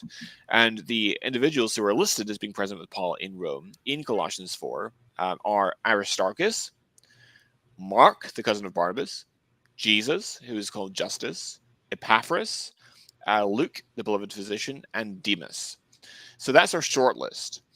Now, can we whittle it down? Can we try to employ a process of elimination to work out or elucidate the actual author? Well, it can be Aristarchus, because Aristarchus is distinguished from the author on the way to Rome in Acts 27 verse 2, and also earlier in Acts 20 verse 4 and 5. Demas is exceptionally unlikely to be the author, because he, according to 2 Timothy 4:10, he deserted Paul. Most scholars are also persuaded that the author is a Gentile. One evidence for that, for instance, is that Luke likely traveled with Paul to Jerusalem as a representative of the Gentile churches in Acts 20. Most scholars are persuaded that he's not a Palestinian Jew by virtue of his geographical competence and his interpretation of Judaism. So the author seems to have been a Gentile, and that, of course, rules out the men of the circumcision, which would include Aristarchus, Mark, Jesus, who is called Justus. And then Craig Keener also argues, I think this is a weaker point, but it's still worth noting, he argues that the author's lack of interest in the Lycus Valley in Colossae may render Epaphras unlikely. And so that leaves Luke as the last remaining individual standing as the most probable candidate, which is, of course, consistent with the patristic evidence. So you have a convergence of the internal and external data, which points to Luke as being the most probable authorial candidate. Yeah, I mean, it's like he kind of discusses that, but he's just like kind of hand waves it away. Like they must have really sleuthed this out, and by their really careful reading of Paul's letters and Acts and everything else, and then they're like, "Bam, let's slap that Luke name on there," and it's like, yeah, I would don't say know. Did anyone else, when like they got to that part in the video, be like, he just actually gave us some pretty good reasons for taking like Luke seriously as a candidate author for this. It's just like his complaint at the end is like, "Oh, but this isn't conclusive." So, and that's right. And I think, Jonathan, process of elimination is a good way to do that. And there's, again, attestation, Irenaeus, Tertullian, the Anti-Marcionite prologue, the Muratorian fragment, on and on and on. Down the list goes. They're all saying it's the physician, the physician, the physician. And so when I look at this, guys, I sit back, and first of all, he's not the only one that uses the first person pronouns. John does in his prologue. He's the only one that uses the term I, because I think that was the example given on the screen, if I'm not mistaken. But either way, anyway, but just going into this, we have external attestation, we have process of elimination, which Jonathan just gave. So then we got to go back to the question again. Is Luke written by a physician? If he's the beloved physician that everybody's talking about, we have to go through the evidence and find out, are there physician-like terms in Luke and even extended into Acts? Now, I have documented over 42 Lucan terms that are connected to ancient physician terms, whether that be Hippocrates, just his opening alone is straight from the manual of Hippocrates' Healing Arts. Just changes a few words at the end of it. But then I actually started doing more digging on this recently, and I thought, oh man, I have a great list. I have a huge list where he is demonstrating medical knowledge in his text beyond what Matthew and Mark could do. And there's examples of that, like with just as simple as saying a high fever versus fever compared to Matthew and Mark. But then I ended up actually finding a work that is almost not known at all. I've got the book right here. It's a fellow Anglican who is now long gone. He's passed away. His name was William Hobart. He wrote a book called The Medical Language of St. Luke. And it was in the 1800s. And he was kind of just a professor at one of the Anglican institutes, being a teacher and just minding his own business, and decided that he was going to do this research. I mean, he's not a prolific writer that wrote a bunch of books out at Oxford and Cambridge. He was just a professor that taught students, and he decided he was going to investigate Lucan authorship on the basis of medical terms in Luke and Acts. And I felt pretty good about myself having 40 plus. And I opened his book and I end up finding that from Luke to Acts, there are hundreds of, and he shows all the examples. He compares them to Galen, different medical works of Hippocrates. He even goes into some of the ancient Greek terminology from Homer and brings in some of the medical language that was used there that was used from somebody else. I mean, he goes through all of these things. And I understand why most people don't buy this book, because you can't read half of it. Half of it's in Greek. And so it's pretty difficult to just work through it. But then I started investigating this even more. And it's like, man, there are mountains and mountains of different verses in Luke and Acts that are just containing large amounts of medical language. And so if it's not Luke, Jonathan and David, if it's not Luke, it's somebody who knew medical language and had spent unrealistic amount of hours studying Hippocrates and some of the ancient Greek physicians, because he was heavily influenced in his writing and his story picking of Jesus that's separate from the others, that focuses on the medical recipes for healing, like the Good Samaritan and how he bound the wounds and using the technique there. All of these stories that are in Luke seem to be connected to this healing idea as well. So again, we have process of elimination, Jonathan just gave it. We have multiple attestation, early church fathers, and we have internal evidence. There's so much going for Luke. I think Luke is the easiest gospel to defend of the four, if you want my personal opinion. I think it is the easiest gospel to defend of the four when it comes to authorship, because of the things we're talking about right now. David, what do you think? One further point would also be that Luke is one of the people who would have like the least motivation to invent as an author, which I think is also something to be said in favor. And people in the chat are bringing up Henry Cadbury's, his making of Luke Acts objection to this argument that, hey, I can find medical terms in other books that were, sort of written by people. Right. The point is not that only physicians are going to use medical terms. It's that the emphasis is not going to be there. Like, this isn't going to be like something that you find throughout their work that's going to be like distinctive of them. It's not like you couldn't find a medical term used by someone who's not a physician. So I think that this is just fundamentally like failing to appreciate that this is a cumulative argument. Yeah, I of course they use other medical term. I mean, we do. I don't have a doctorate in the medicines, and I understand antiseptics. I understand the usage of certain medicines. It doesn't make me a doctor, but I can talk about it and reference it. When my kid's sick, I'm going to the medicine cabinet. I know which one to pick because I know what to give my child when he's sick for certain things. If his stomach's hurting or her stomach's hurting, or if it's a headache versus a cold, I know enough medical stuff to help my child to get relief. It doesn't mean I'm a medical doctor. So yeah, of course other writers use it, but we're talking about this amount. We're not talking about 6, 7, 8, 9, 10 things. We're talking about the opening. How do you open the Gospel of Luke? It is word for word from Hippocrates' healing manual, the healing arts manual, and just changing the last line, like copy pasted. I mean, that's the whole book starts out that way. And so we find that consistent all the way to the end of Acts. So it's more than just a little bit.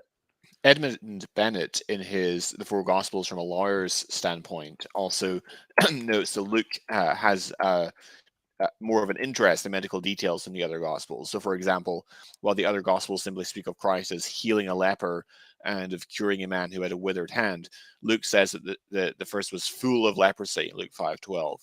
And Luke alone indicates that it was the man's right hand that was withered in Luke 6:6. The other Gospels say that Peter's wife's mother lay sick of a fever, but Luke writes that she was ill with a high fever in Luke 4:38. In the account of the healing of the centurion's servant, Matthew simply says the servant lying paralyzed at home was lying paralyzed at home suffering terribly in Matthew 8:6. But Luke, with more completeness, records that he was sick and at the point of death in Luke 7:2, and so forth. There are other examples as well. But that, I mean, it's not the strongest evidence. I think there's stronger evidence than this, but I think it does have some force in suggesting that the author is, in fact, of a physician background.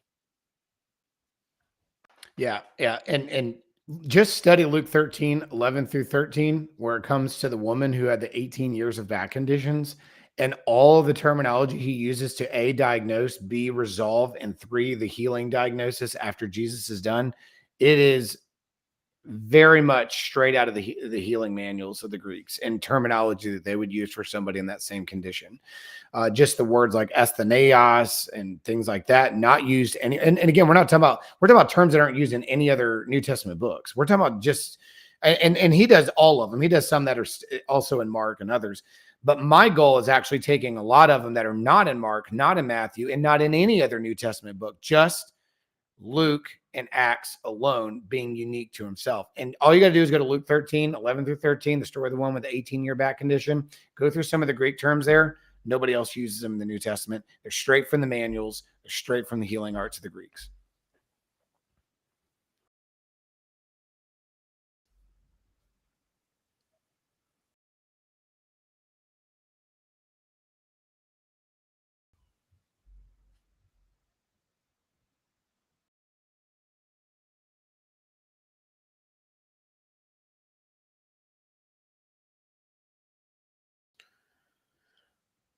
Someone raised in the comments about the reference to Paul to Luke being a physician being in a supposedly pseudo-Pauline epistle, but I mean the evidence that Paul wrote Colossians is quite strong. So, for example, one example of an undesigned coincidence between Acts and Colossians is that in Acts 15 we have the account of Paul and Barnabas separating because of Mark, who had previously withdrawn from them in Pamphylia, and this caused sharp disagreement that they actually separate and part ways. And so apparently Barnabas and Mark have some sort of relationship that explains why Barnabas is so keen for Mark to travel with. But it's not explained to us in Acts. If you go over to Colossians, though, chapter 4 and verse 10, we find out that there is actually a familial relationship between Mark and Barnabas, namely they're cousins. So that's an example of an undesigned coincidence between Acts and Colossians that supports that Colossians does in fact come from Paul's pen. Yeah, and again, in addition to all of these things, what good is it?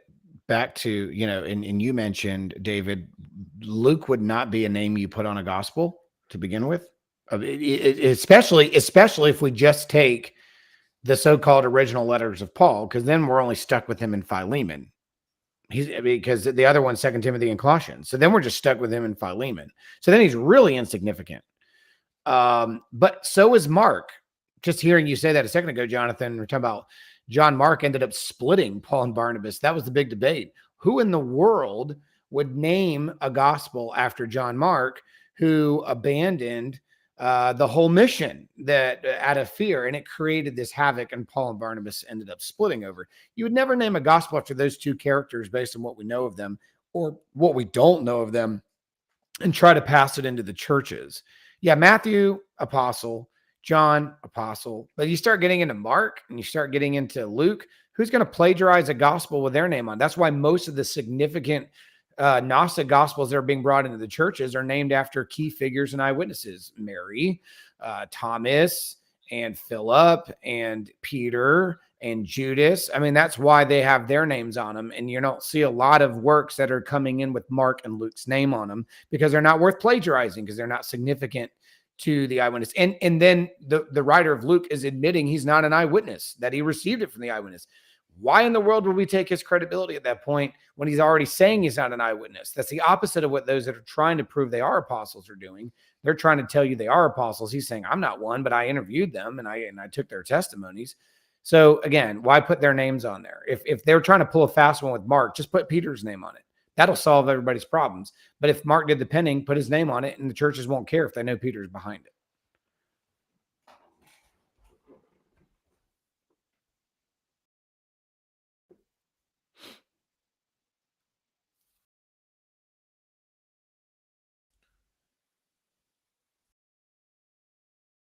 Eric, are you still there? We may have lost him. I can't hit play, so I was just looking through some of the comments in the meantime. I'm not sure where Eric went.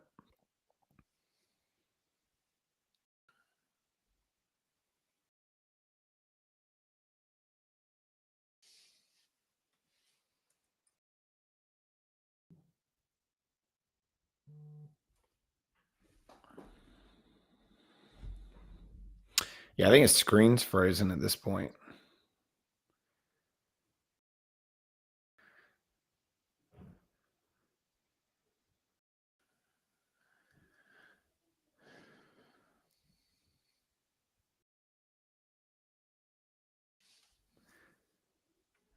Do we have you, David? Are you still here? Is David still here? Yes, he is. Okay. What do you think about looking? I mean, the next section was on John. Do you guys remember what he said about John, particularly the specific claims he made on John in the video? I know he ran the typical Bart Ehrman kind of, the author distinguishes himself from John by saying that, the beloved disciple is the one who wrote these things, but we know that his testimony is true. I know that we have slightly different perspectives on that as well, although I'm sympathetic to your take on it. I'm not quite persuaded on that, but either way, I mean, I know neither of us is going to think that that's a challenge to right. John being involved. I tend to think that that it's similar to what we have in Romans 16:22, where Paul's scribe interjects and saying, "I, Tertius, who wrote this letter, greet you in the Lord." And so you have a scribal interjection at that point. I think very plausibly you have something similar going on there in John 21. Yeah, it's interesting that the we, us, that goes on there. And again, I take the perspective that John's gospel was a group gospel, and that might be where we differ. I also think that explains the simplicity of the vocabulary in John, but the complexity of its writing. I think that John was using a professional scribe, and if he was in Ephesus, as we were told he was when this was happening, he'd have been short of no ability to find good professional scribes. In fact, fun fact, some have alleged that Papias was the writer of the Gospel of John. I don't necessarily buy into that one, but he had the ability to do so. He wrote 5 volumes, so he could have done it. But when you look at John's gospel, it's very unique because it is the simplest of the vocabulary of Luke being the most complex. It is the simplest in the Greek syntax and in terms and in ideas and in vocabulary. In fact, when you learn Greek as an undergrad student, the first place you go to do translation work is John's gospel. And by your second semester of Greek vocab, you can translate the whole chapter. And so we got to ask ourselves, why do we have the simplest vocab in John, but the most complex? Well, if you have a simple narrator, because that's exactly what it says. Like the Muratorian fragment says, the fourth gospel is out of John, one of his disciples. When his fellow disciples and bishops entreated him, fast ye now with me, he said, for the space of 3 days. Let us recount to each other whatever has been revealed to each of us. On the same night, it was revealed to Andrew, one of the apostles, that John should narrate all the things in his own name as they, the group, called them to remembrance. And so if John's the narrator, the main one, and everybody's telling their side of it, and John is the authority behind this, and they have a professional scribe, when John is speaking, it would make sense that there would be very simplistic vocab, being that he was predominantly a fisherman growing up and when it had simple, basic vocabulary. By the way, this is why I think that the book of Revelation is such terrible Greek, and it's not comparable to the Gospel of John in some ways. Some of the vocab is, but not the writing style, because John would have been on the island of Patmos and he would not have had any professional scribes to write down the visions that he's seeing, as opposed to when he was publishing the Gospel of John, he had professional scribes working on his behalf. That's why I think we have such a major disconnect between the style of writings between the two. But we see that there's a group there. It's these fellow bishops and elders and guys like Andrew. So if John's telling their story and he's the narrator of it, it's easy to see why there would be an us and an our, and we beheld these things. It makes sense to me how that would work out. Also, notice in the prologue of John's first epistle, which is pretty much universally agreed to be composed by the same author as wrote the fourth gospel. It says that was from the beginning, which we have heard, which we have seen with our eyes, which we looked upon, have touched with our hands, concerning the word of life. The life was made manifest, and we have seen it, testify to it, and proclaim to you the eternal life, which was with the Father and was manifest to us, that which we have seen and heard, and proclaim also to you, so that you too may have fellowship with us. And indeed our fellowship is with the Father and with his Son Jesus Christ, and we are writing these things so that our joy may be complete. Now notice there's a distinction being made between us and you. So he's not just talking about generic humanity having handled and touched Jesus, but rather he's talking about belonging to a certain community of special individuals who have handled and touched the word of life. Yep. And so he is actually claiming directly here to be an eyewitness. And since this is the same author as wrote the fourth gospel, this is essentially tantamount to the author of the fourth gospel claiming that he was a direct eyewitness to Jesus' public ministry. And to the another point as well is that even without, I suppose, those are both good points as well. One that I tend to make is that one can even admit that this coda here, this part, where the author or whoever's the author of this coda is saying that we know that his testimony is true. You could even agree that this is not written by the same person who wrote the rest of the gospel, right? If you think that the distinction there, sort of the language of saying that, he wrote these things and we know that his testimony is true. What you don't do there in a situation like that is say, oh, well, then we just reject what they said about, the disciple writing these things. And instead, whoever, is saying that they're the one who wrote this whole thing. If you think that those have to be different people, what you would naturally conclude, to my mind, would be that there was sort of a first edition that had been written by the disciple.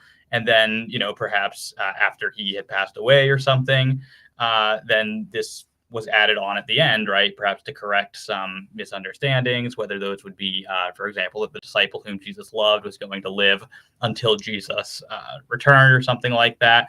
So that would kind of explain why we get this, explanation in there of, he didn't actually say that the disciple was going to live until he came back. He just said, what is it to you if I will that he does? So you could very easily understand this as, okay, this part here is a later addition, but that doesn't in any way allow you to discount the very clear statement that it does say that the disciple whom Jesus loved wrote these things. Yes. Yeah, I agree. And I don't differ too much on that, David, as far as the ending goes. And I actually think that's where the narrator and the writer go in. So you have we know his testimony is true is the group that is actually confirming, like, hey, what he just said is true. Because some of them may have been there. So we're confirming, we're going in behind him, and the writer's just writing down the different narrations that are in the room. So John makes a claim, and the others are coming behind and reasserting and actually going behind his claim and validating it on behalf of him. And the writer's just writing down both. That's the way I take the last part there of John to be, is that that's because there's more than one person being involved. And the writer actually gives us a hint of that in that very section, that one person made a narration, the main guy, John, disciple whom Jesus loved, and the others are coming behind him in the room that were also fellow eyewitnesses and saying, yeah, and we know his testimony is true, basically, because we were there. Looks like we have Eric back. My take is my take is a little bit different than that. Sorry, Eric. No, go ahead. My take is a little bit different than that. So my own kind of pet theory, if you're really going to nail me down, is I think the Gospels, comprising the first 4 books. All right, keep going. I think there was sort of like a first edition of the Gospel of John, and then after John the Apostle had died, that's sort of what motivated some of these sort of clarifying comments in the Gospel, like specifically this, rumor that went out among the believers that John was going to live until Jesus returned, why that's sort of rejected or that's sort of corrected in the text. So I look at that as kind of something that was added in. My own pet theory is that it's Papias, by the way, who is the one who's doing this. And then similarly, this statement that we know that his testimony is true. I look at these as kind of later statements added after John the Apostle had died. So I think that would be a difference between our perspective. But I do think that your perspective on it is possible, and it is a plausible one. And probably if I ever came to reject the sort of perspective that I currently hold, that's probably where I would go. So you take the prologue and the epilogue to be added later? I'm not sure about the epilogue, or rather, I don't know about the prologue, but at least portions of the epilogue, I do think were probably added in after John the Apostle's death. Okay. I think the churches would have pointed that out personally at some point, but I could be wrong. But I think that it's another perspective. There's more than one explanation to this than just throw it out. It's anonymous. There's other reasons to dive into this and understand that there's an eyewitness involved here that meets the description. And just like Mark with Peter, I mean, you find the same thing with John, these weird attachments, and that John's on the scene where the other apostles were not, and telling stories where the other apostles have not, like at the cross with Jesus' mother, with Mary there and him. Stories about the tomb that are not told in other places. Perspectives of John leaning on Jesus' breast on the night of Passover when Jesus is talking to the group saying, one of you will betray me. And they're like, is it me? Is it me? Is it me? And then you get this little special insight about Judas and Jesus' conversation that the synoptics don't give you. Well, how is it that one's in John but not the others? Because if John's leaning on Jesus' breast, he's sitting right up on Jesus while Jesus is saying it to Judas. He would have heard it. Peter's on the other side going, well, ask him who he is. Like, ask Jesus who it is. Peter wouldn't have heard it. He wasn't sitting next to Jesus. John's leaned up. So he heard things said to Judas that Peter wouldn't have heard. There's reason to believe that the alleged writer that is in here fits the description of the guy that continually tells it from his perspective, just like we see with Peter and Mark. There's also an undesigned coincidence that confirms the identity of the author of the fourth gospel as being the disciple whom Jesus loved. So in John 18:10, this is during Gethsemane, when they're in the Garden of Gethsemane, and the Jewish leaders come to arrest Jesus, and Peter takes out his sword and he strikes off the ear of the high priest's servant. In verse 10, it says, Simon Peter, having a sword, drew it and struck at the high priest's servant and cut off his right ear. The servant's name was Malchus. And John is the only gospel author to mention the name of the high priest's servant. And so it begs the question how John... And who cut his ear off. Who cut his ear off.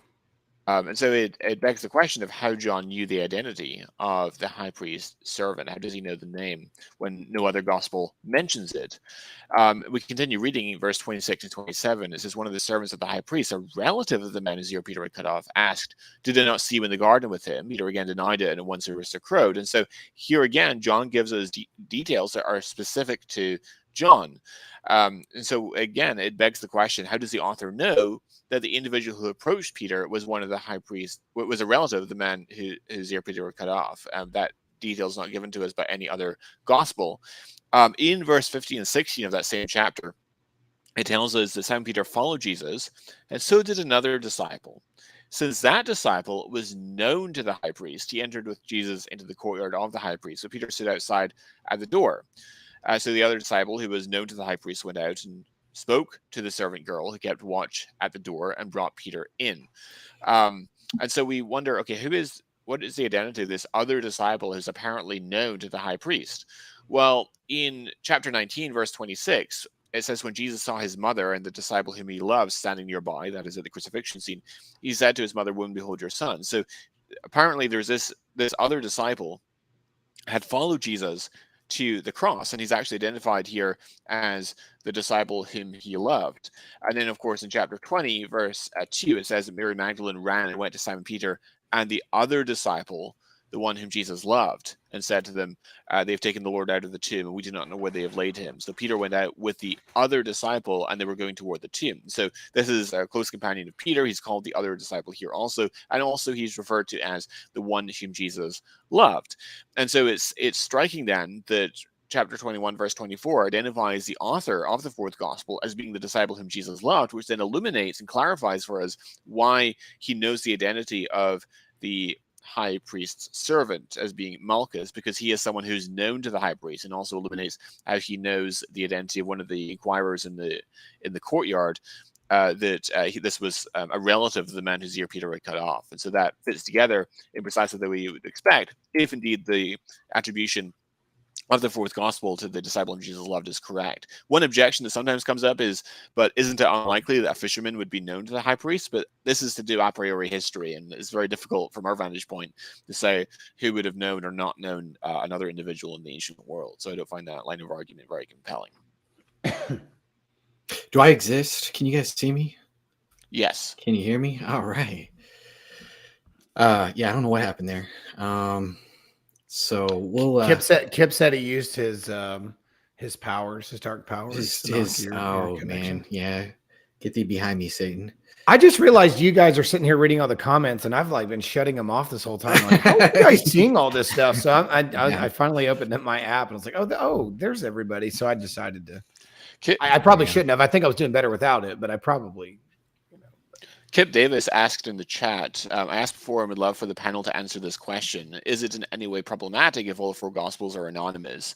So I would argue that the successful demonstration that traditional authorship is correct adds to our case for the credibility of the gospel accounts, but our case for that does not rest upon the traditional authorship. So even supposing that the gospels are anonymous and we don't really know who wrote them, we can still show, I would contend, that whoever wrote the gospels are individuals who are well informed, close up to the facts, and in the habit of being truthful.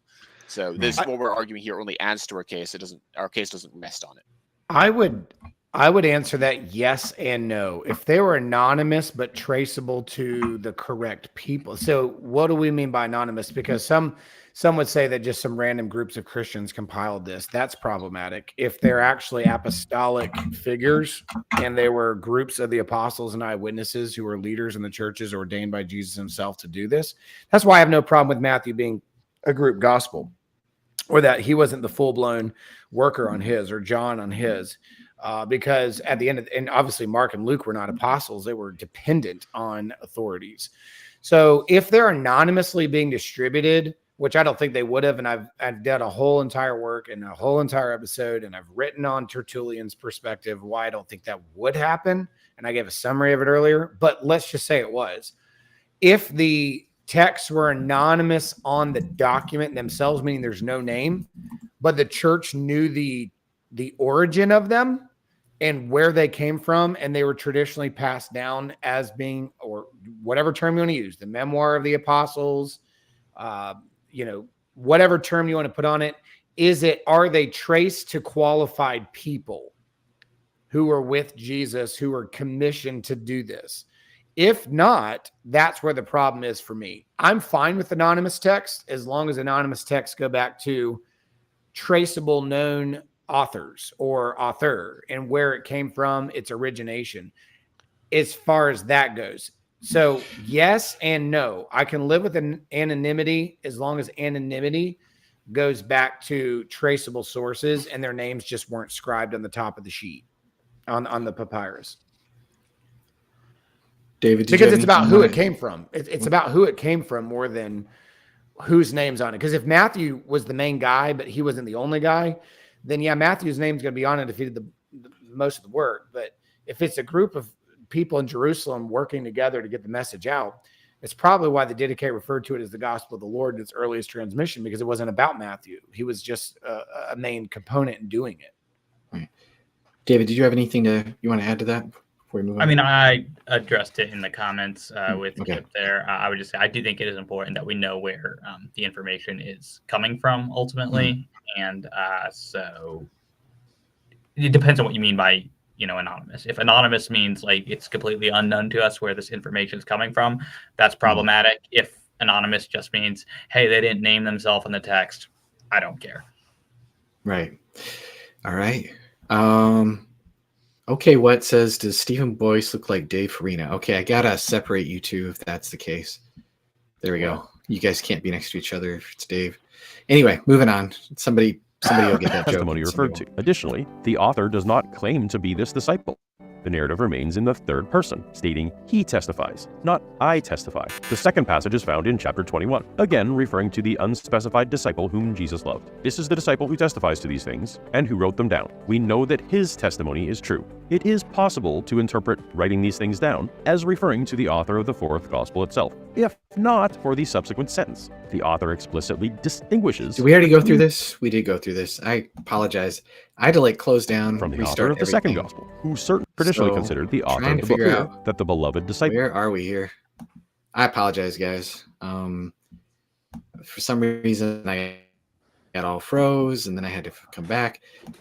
He's about to get into Matthew. Let's get this Matthew stuff here. An individual not mentioned in the New Testament. Regardless of who it may have been, the text makes it clear that the beloved disciple is distinct from the author of the fourth gospel. These are the primary reasons cited in support of the traditional authorship, but they are not particularly compelling. Furthermore, there are additional reasons to cast doubt on this attribution.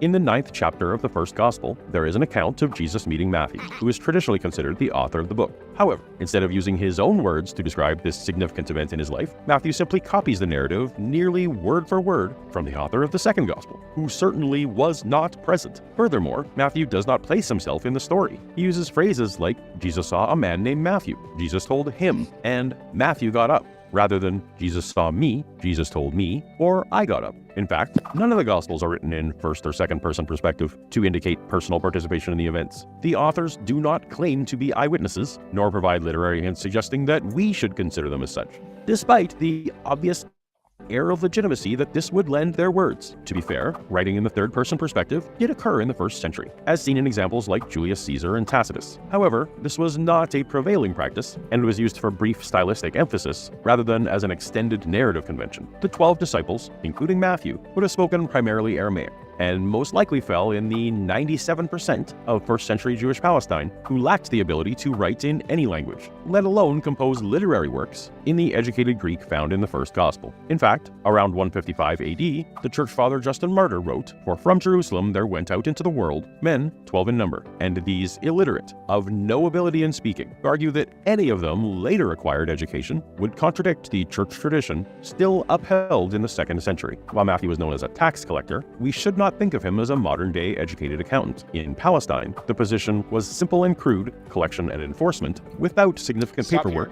or need of literacy. Yep. There are no... Go ahead.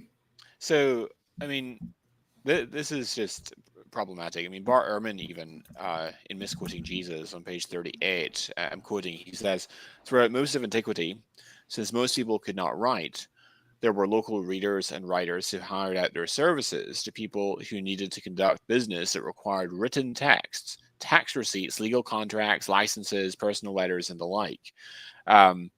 So Matthew being a tax collector, it's incredibly plausible that he was literate. As for, Acts 4:13 sometimes comes up to suggest that John was completely illiterate, and also Peter. But in context, the description of Peter and John is presented in contrast to the figures of the Jewish leaders and scribes, even though they're not trained in Jewish law. I don't think it says anything about their literacy. Luke also is a medical physician, and so he can hardly be considered to be uneducated. Well, he does discuss that in a little bit, but it's right. Yeah. We also know very little about Mark, so this critique doesn't really apply to him. So the critique really only applies to John. But John seems to have been relatively well off. I mean, Mark 1 indicates that his father Zebedee was wealthy enough to pay hired servants, and plausibly he could have afforded a scribe. So I don't really find those arguments to be particularly compelling. Yeah, there's just a lot going on here. And so, I mean, he does mention that there are people, Julius, Xenophon, at times Josephus, Pliny the Younger, Cato the Elder, Tacitus sometimes refer to themselves in the third person. The rarity isn't too surprising. I mean, I think the use of third person could also be determined by cultural influence.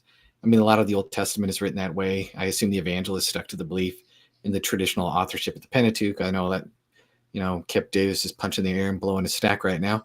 But I'm just going to razz him because he's pretty active in the chat there. But I think it could just be a matter of grammar and style. Various groups adopt different forms without it necessarily keep carrying a deeper meaning. I mean, think about how often Jesus, even in the Gospels, refers to himself as the Son of Man rather than saying, hey, I. I mean, he does refer to himself as I, but he refers himself to the Son of Man a bunch. I don't really know exactly where Paul is getting this whole idea that, like, if you were a tax collector, it's just you were just this kind of crude enforcement type that wouldn't read anything. I mean, he's dealing with Romans, he's dealing with all these other people. I mean, that would seem to require him being kind of multilingual just to some extent. We know the area that he's from, like, there's actually pretty good evidence. I think Peter J. Williams and some other scholars have talked about how Jesus probably himself even spoke a little bit of Greek. So I don't see why it's implausible that Matthew would have been able to speak some Greek, and obviously he'd have to write some things because he's having to keep records and different things like that. And so, and the other thing too, with the Justin Martyr argument, suddenly Justin Martyr, we're saying that he's like a reliable source of traditions and, saying that they're illiterate, but we're going to like laugh Papias out of court. I found that to be kind of inconsistent. And the interesting thing, he is referring probably to the Acts 14:13 or 4:13 verse, but like the scribes and the people that are, that's what the scribes are saying. That's not necessarily what like Luke actually believes about them. And when he's calling them illiterate, he's just being unlettered. They're untrained. They're not theologically trained. They're Galileans. They're from Jerusalem. We have record in the Talmud that they looked at people from Galilee as hicks with funny accents. And that were backwards and just didn't really respect the law very much compared to them. And so I don't know, there's just a lot of stuff that was thrown out in that particular clip that I thought even Peter was known by his accent at the campfire, warming his hands. He's like, well, you're from Galilee by the way you talk. But I mean, Matthew, let's just say that he was decent at business, terrible at writing an account, because I agree that that's not enough to make the point, because writing a treatise as well done as Matthew would be different than writing tax receipts. I think what we're saying is that just means he has the ability of language. But what's alleged to Matthew as well is that he was not just the name Levi, but he was a Levite. And if Matthew, and it's alleged on him by the early patristics, if he is a Levite, he would have been trained out of the few people that are trained in the Jewish teachings and in the Talmud and all these other writings. It would have been somebody who was a Levite. They're already a smaller tribe. They're provided for by others. They're a part of priesthood. Some of them are alleged into priesthood. Some of them are given into scribal. So Matthew, let's just say he was a tax collector, and that was enough to get him by through business, but not enough to write an account. But if we can understand that he was a Levitical family line tax collector, he would have been trained with a lot of the religious leaders. He would have been trained in the household of religious leaders. So there's more to it than just him being a tax collector. If he ends up being a Levite, which is said that he was, then he would have been very capable of writing something like this from his training that would have been secluded from most of the other people in the group of Jesus. And one point I'll make about this: why does he take over Mark's wording of his own conversion? I'm not quite sure how Jonathan and Stephen will deal with this one, because I know they both hold to Mark in priority. But at least from my perspective, I hold to Matthean priority. So this is not an issue for my perspective, because I'm going to say that it's Mark who's taking over this language from Matthew and not the reverse. Right. Go ahead. Yeah, I think Matthew's first in the compilation Hebrew Aramaic that we were talking about. I think that's what they were saying. I think that Mark, I think that personally, Mark was being used by the Greek Matthew for Peter's testimony to be corroborated with the rest of the guys in Jerusalem. But there are times where it's difficult, but it does seem like Matthew follows, in my opinion, Matthew follows Mark far more. But there's tendencies that change. But if we understand them not to just be copying each other, but corroborating with each other because of who they are, if these are eyewitness testimonies, nobody's taking from anybody or borrowing from anybody, except for when they need them to fill in places that their eyewitness helps do not have to fill in. And Mark, Peter's being a primary witness, he's going to be used more than anybody because he was there for things that others were not. And that's why John didn't have to use him, because John was in the same scenes and then some that Peter was in almost all cases. And honestly, he doesn't really record it verbatim. In fact, he records it in kind of a way that would indicate that he could be the source of the information. And just because he's taking a document, it's not that he can't change some of the information if he has his own information to add. And so if you actually look at the different accounts and you do a side-by-side comparison, regarding the whole party at Matthew's house thing after he received his call, Luke records it. Then Levi hosted a grand banquet for him at his house. Now there was a large crowd of tax collectors and others who were guests with him. Mark's gospel refers to this happening in his house, where Matthew's gospel, it tends to actually be a little more modest. It says that while he was reclining at the table in the house, many tax collectors and sinners came to eat with the disciples with Jesus and his disciples. Now, maybe this is just a variation, and I don't want to make too much out of a few different changings in wording here, but it is interesting that he refers to it as the house, and he omits all mentions of himself or the grandness of the event, which I think would be more consistent with Matthean authorship. Again, this is by no means like a knockdown proof whatsoever. I'm not trying to present it that way. Again, it could just be a variation, but the fact that he's kind of taking pains to just kind of draw attention away from himself is at least kind of interesting to some extent. And Matthew often adds unique material that can be corroborated. So, for example, in Mark 6:16, it says, when Herod heard of it, he said, John, whom I beheaded, has been raised. Now, Matthew's account in chapter 14 is clearly textually dependent upon Mark, but he adds another piece of information. He says, at that time, Herod the Tetrarch heard about the fame of Jesus, and he said to his servants, that phrase is only found in Matthew, this is John the Baptist, he's been raised from the dead. That's why these miraculous powers are at work in him. Now, did Matthew just redact Mark or change Mark intentionally by adding this fictional piece of information that he said it specifically to his servants, or does Matthew have independent access to the facts themselves? Well, if we go over to Luke's account, chapter 8, this is not the parallel of Herod talking to his servants. In Luke 8, the first 3 verses, it mentions in verse 3 that one of Jesus' female disciples who followed him out of Galilee was Joanna, the wife of Chusa, Herod's household manager. So one of Jesus' female disciples is Joanna, was married to someone in the highest ranks of Herod's employment, specifically Herod's steward, which then illuminates how plausibly the evangelist could know what Herod was saying to his servants, presumably in the privacy of his own palace.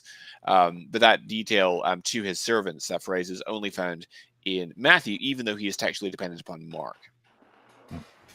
One other real quick thing that I'll add with this being consistent with it being written by somebody who is a tax collector is Matthew mentions money, gospel 31 times.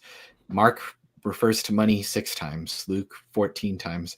And so there's a lot of different mentions of money in Matthew's gospel, like the stories about the hidden treasures and the pearls, the wise men who brought valuable gifts, comparing a scribe to somebody who's bringing out old and new treasures, Peter paying the temple tax collector story, and he even uses the correct verbiage that it's a 2 drachma tax, that's enough to pay for him and Jesus. The story being forgiven of a huge debt, the workers in a vineyard unhappy with their payment, the story about the talents, Judas's betrayal over the money, and the money that was used, and exactly how much he was even paid, the bribe given to the guards at Jesus's tomb. He talks about Corbin giving money to the temple, but they all tell different stories. And both Matthew and Mark talk about the Corbin, but they even spell the word differently, showing that they knew about it separately. And so I think these references are consistent with the patristic data. Yeah. And he uses multiple Greek words for different kind of coins too. When you're looking at a lot of the things that he mentions, the Roman copper coins, the different ones that are worth and different weight, and the smallest sized ones, that they're distinguished from each other. And a lot of times in Matthew 5 or Matthew 10, Matthew 17, Matthew 18, when you start looking at them, they're translated oftentimes the same exact word in English, but they're not the same word in Greek.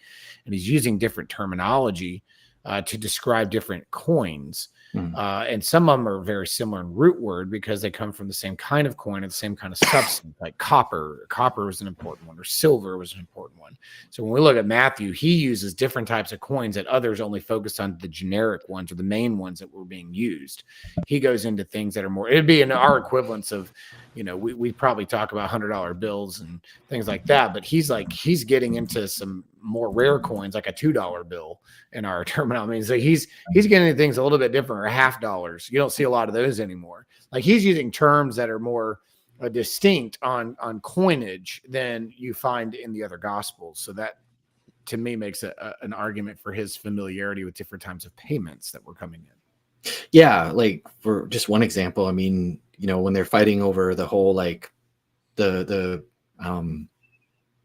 in Matthew 20, where the guys get upset because they're like, hey, we worked for like 2 hours and we worked all day, and these guys that work for 2 hours, they got a denarius. They shouldn't get a full day's pay. And I mean, we can even corroborate that with Tacitus's annals that there were some Roman soldiers in 14 AD that were upset because they're saying, hey, we deserve a fair wage. We deserve a denarius a day. And so there's lots of different things like that. And anyway, we should probably continue because we're 2 hours, 15 minutes in, and we still got a little ways to go here. So known first-century Palestinian residents who were born and raised in that region who wrote books in Greek. It is unlikely that Matthew would have been the first to do so. Well, didn't Josephus, wasn't he from Palestine, and he wrote a lot of stuff in Greek? I mean, Paul? I don't see how he would be. Yeah, Paul. I mean, Paul wasn't from, he was from Tarsus. I guess they could come back with that, but like he lived in the area too. This was kind of a strange argument to me. I could just say, hey, Josephus, he was in the military. It's not like they were reading and all this other stuff. It's really unlikely that he wrote all these works in Greek. And it's like, well, you have to take a lot more background into consideration than just, Palestine, Jewish guy, you can't write in Greek. I don't know. Well-known controversy surrounding the likely added later ending of the second gospel. The beginning of the document is equally contentious among textual critics. Many Bible translations and commentators suggest that the grammatically disconnected first sentence, the beginning of the gospel of Jesus Christ, was originally the author's title rather than the first sentence of the work. Confusion likely arose due to later scribes' formatting choices. If this interpretation is correct, it implies that the second gospel was not initially circulating with the title The Gospel According to Mark in its earliest years, as traditionalists often claim. In fact, the phrasing according to Matthew, according to Mark, according to Luke appears to be a later addition to differentiate the narratives when they began to be collected together. It would be unnatural to write The Gospel According to Me. Some argue that Mark was an obscure figure in the early church, and therefore his name would not have been chosen later to lend authority to the gospel. However, due to limited documentation, we have no concrete information regarding who was well known and who was not. It is worth noting that John Mark is mentioned at least 9 times in the New Testament, which is more frequent than the mentions of the disciple Matthew, who is often considered more famous. The author of the third gospel, known for having advanced... Is that even correct, Jonathan? How many times is Mark mentioned in the New Testament? Yeah, that's not correct. I counted 6. I mean, you can stretch it out if you count if Mark is mentioned more than once, like in Acts 15, for example, when it's talking about the split between Paul and Barnabas, Mark is mentioned more than once. So you can stretch it out to 9 that way. But if you only count each individual actual reference, it counts up as around 6. Yeah, I don't know. I just thought that was kind of interesting. And also, he's just kind of appealing to, well, we don't know. We don't have enough documents. Maybe Mark was like this super famous guy in the early church. And it's just like, now we're just appealing to bare possibility at this point. So, but again, if we take away the passages that Paul mentions him in a positive sense, like 2 Timothy, and that's not real, then all we're left with him on most, and 1 Peter's not really Peter, then we're left with him with a bad taste, not a good one, if that's all we got. Because if these other texts are just, pseudo whatever, I mean, you just given over to fake people impersonating, then Mark's left with a bad taste in our mouth from the stories of Acts, because it wasn't a good situation for him. So why would anybody try to embellish that? Yeah. Eric, how much further is there in the video? I'm not sure. It's I downloaded it so in order to avoid any technical issues with YouTube, but maybe a couple minutes. Okay. Do you I think it going relatively soon, but if it's only a couple more minutes, we can finish. I wonder why he uses huion all the time in his video. Was there a specific reason for that? Did I miss it? Constantly, when he puts up Greek there, it always has huion as the word. Is that just general, specific?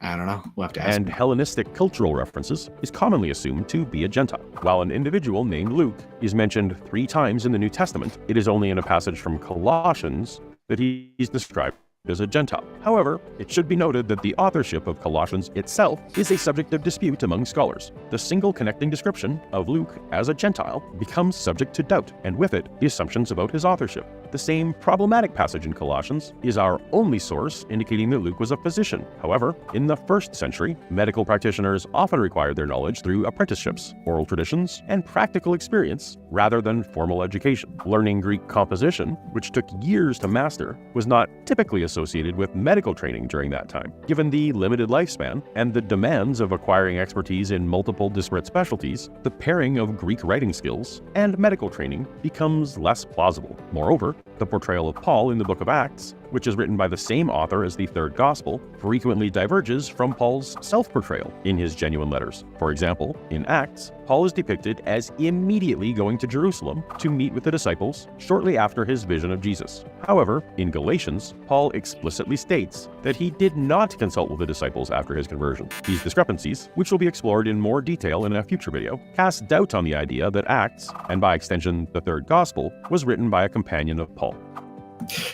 Jonathan, do you want to hit that one real quick? Because I know you have a lot to say probably on that one. And if you need to go after this particular point, that's totally fine.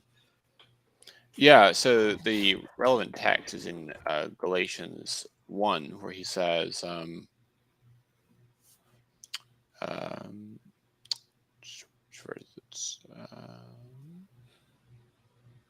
is it one that starts at verse 16, maybe? I think.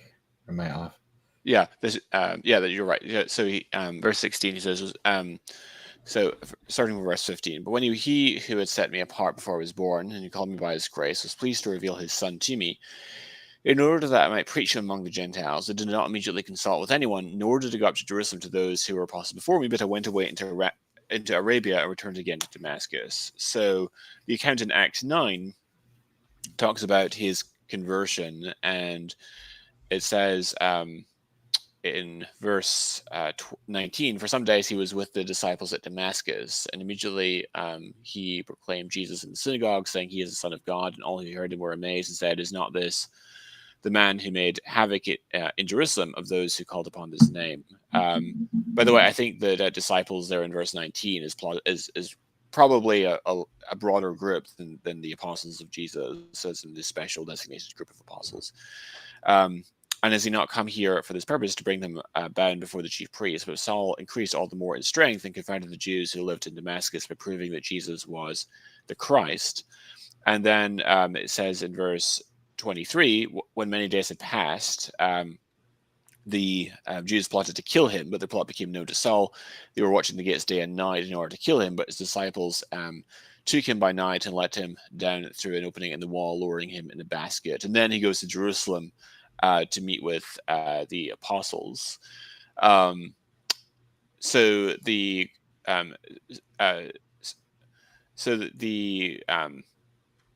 objection is that Galatians mentions that he goes and spends 3 years in Arabia before returning again to Damascus, whereas that's omitted in Acts. But I don't see this as being a problem. I think you can insert that in verse 23. When many days had passed, which I take to be an idiomatic expression for a longish period of time. It's even used that way in an Old Testament passage. I think it's in 2 Kings 3. It's used to designate a period that's actually glosses 3 years. So I think that many days is just a broad expression for a longish period of time. And Luke may or may not have known about the trip to Arabia, but either way, he doesn't mention it in Acts. But I don't see it as being a particular problem that he doesn't mention it. And in fact, Galatians tells us he returned again to Damascus, and there's a plot on his life, and so he has to leave to go to Jerusalem, and it's there that he's brought to the apostles in verse 27. So I don't see that as being a problem. Yeah, one thing I'll quickly add is, like, Damascus of all places doesn't really feature prominently in Acts at all, and yet, like, why of all places they both agree on Damascus? That's kind of interesting. And then there's just an overwhelming amount of subtle interlocking details between Acts and the letters of Paul. We know Paul had traveling companions. There are just dozens and dozens of undesigned coincidences between Paul's and Acts letters that supports the confirmation that he was a traveling companion with Paul. I'd be interested in seeing Paul's future video, and I'd be more than happy to discuss the book of Acts with them anytime. But I just have a hard time thinking that a handful of pet contradictions are really going to disappear in any of this information. And so, guys, we have hit 2.5 hours, and I told you guys I wanted to only probably go for 2 hours, given your guys' schedule and everything else here. And so it's up to you if you want to continue, or if you just want to give any parting kind of thoughts or comments. And well, we kind of commented on John while you were gone, so we went ahead and covered. Yeah, we covered John while you were disappearing and being raptured, or whatever happened to you. Yeah, it's. I'm sorry you guys got left behind there. So, it was hell. The hell was here. It was in the comment section, but that was definitely the tribulation. Was Kip the Antichrist? Anyway, all right. He'll watch this later, so I hope he gives me crap about it. Well, I really appreciate you guys' time. I think this is informative, and hopefully you guys found this helpful. And so I thank you guys so much for joining me.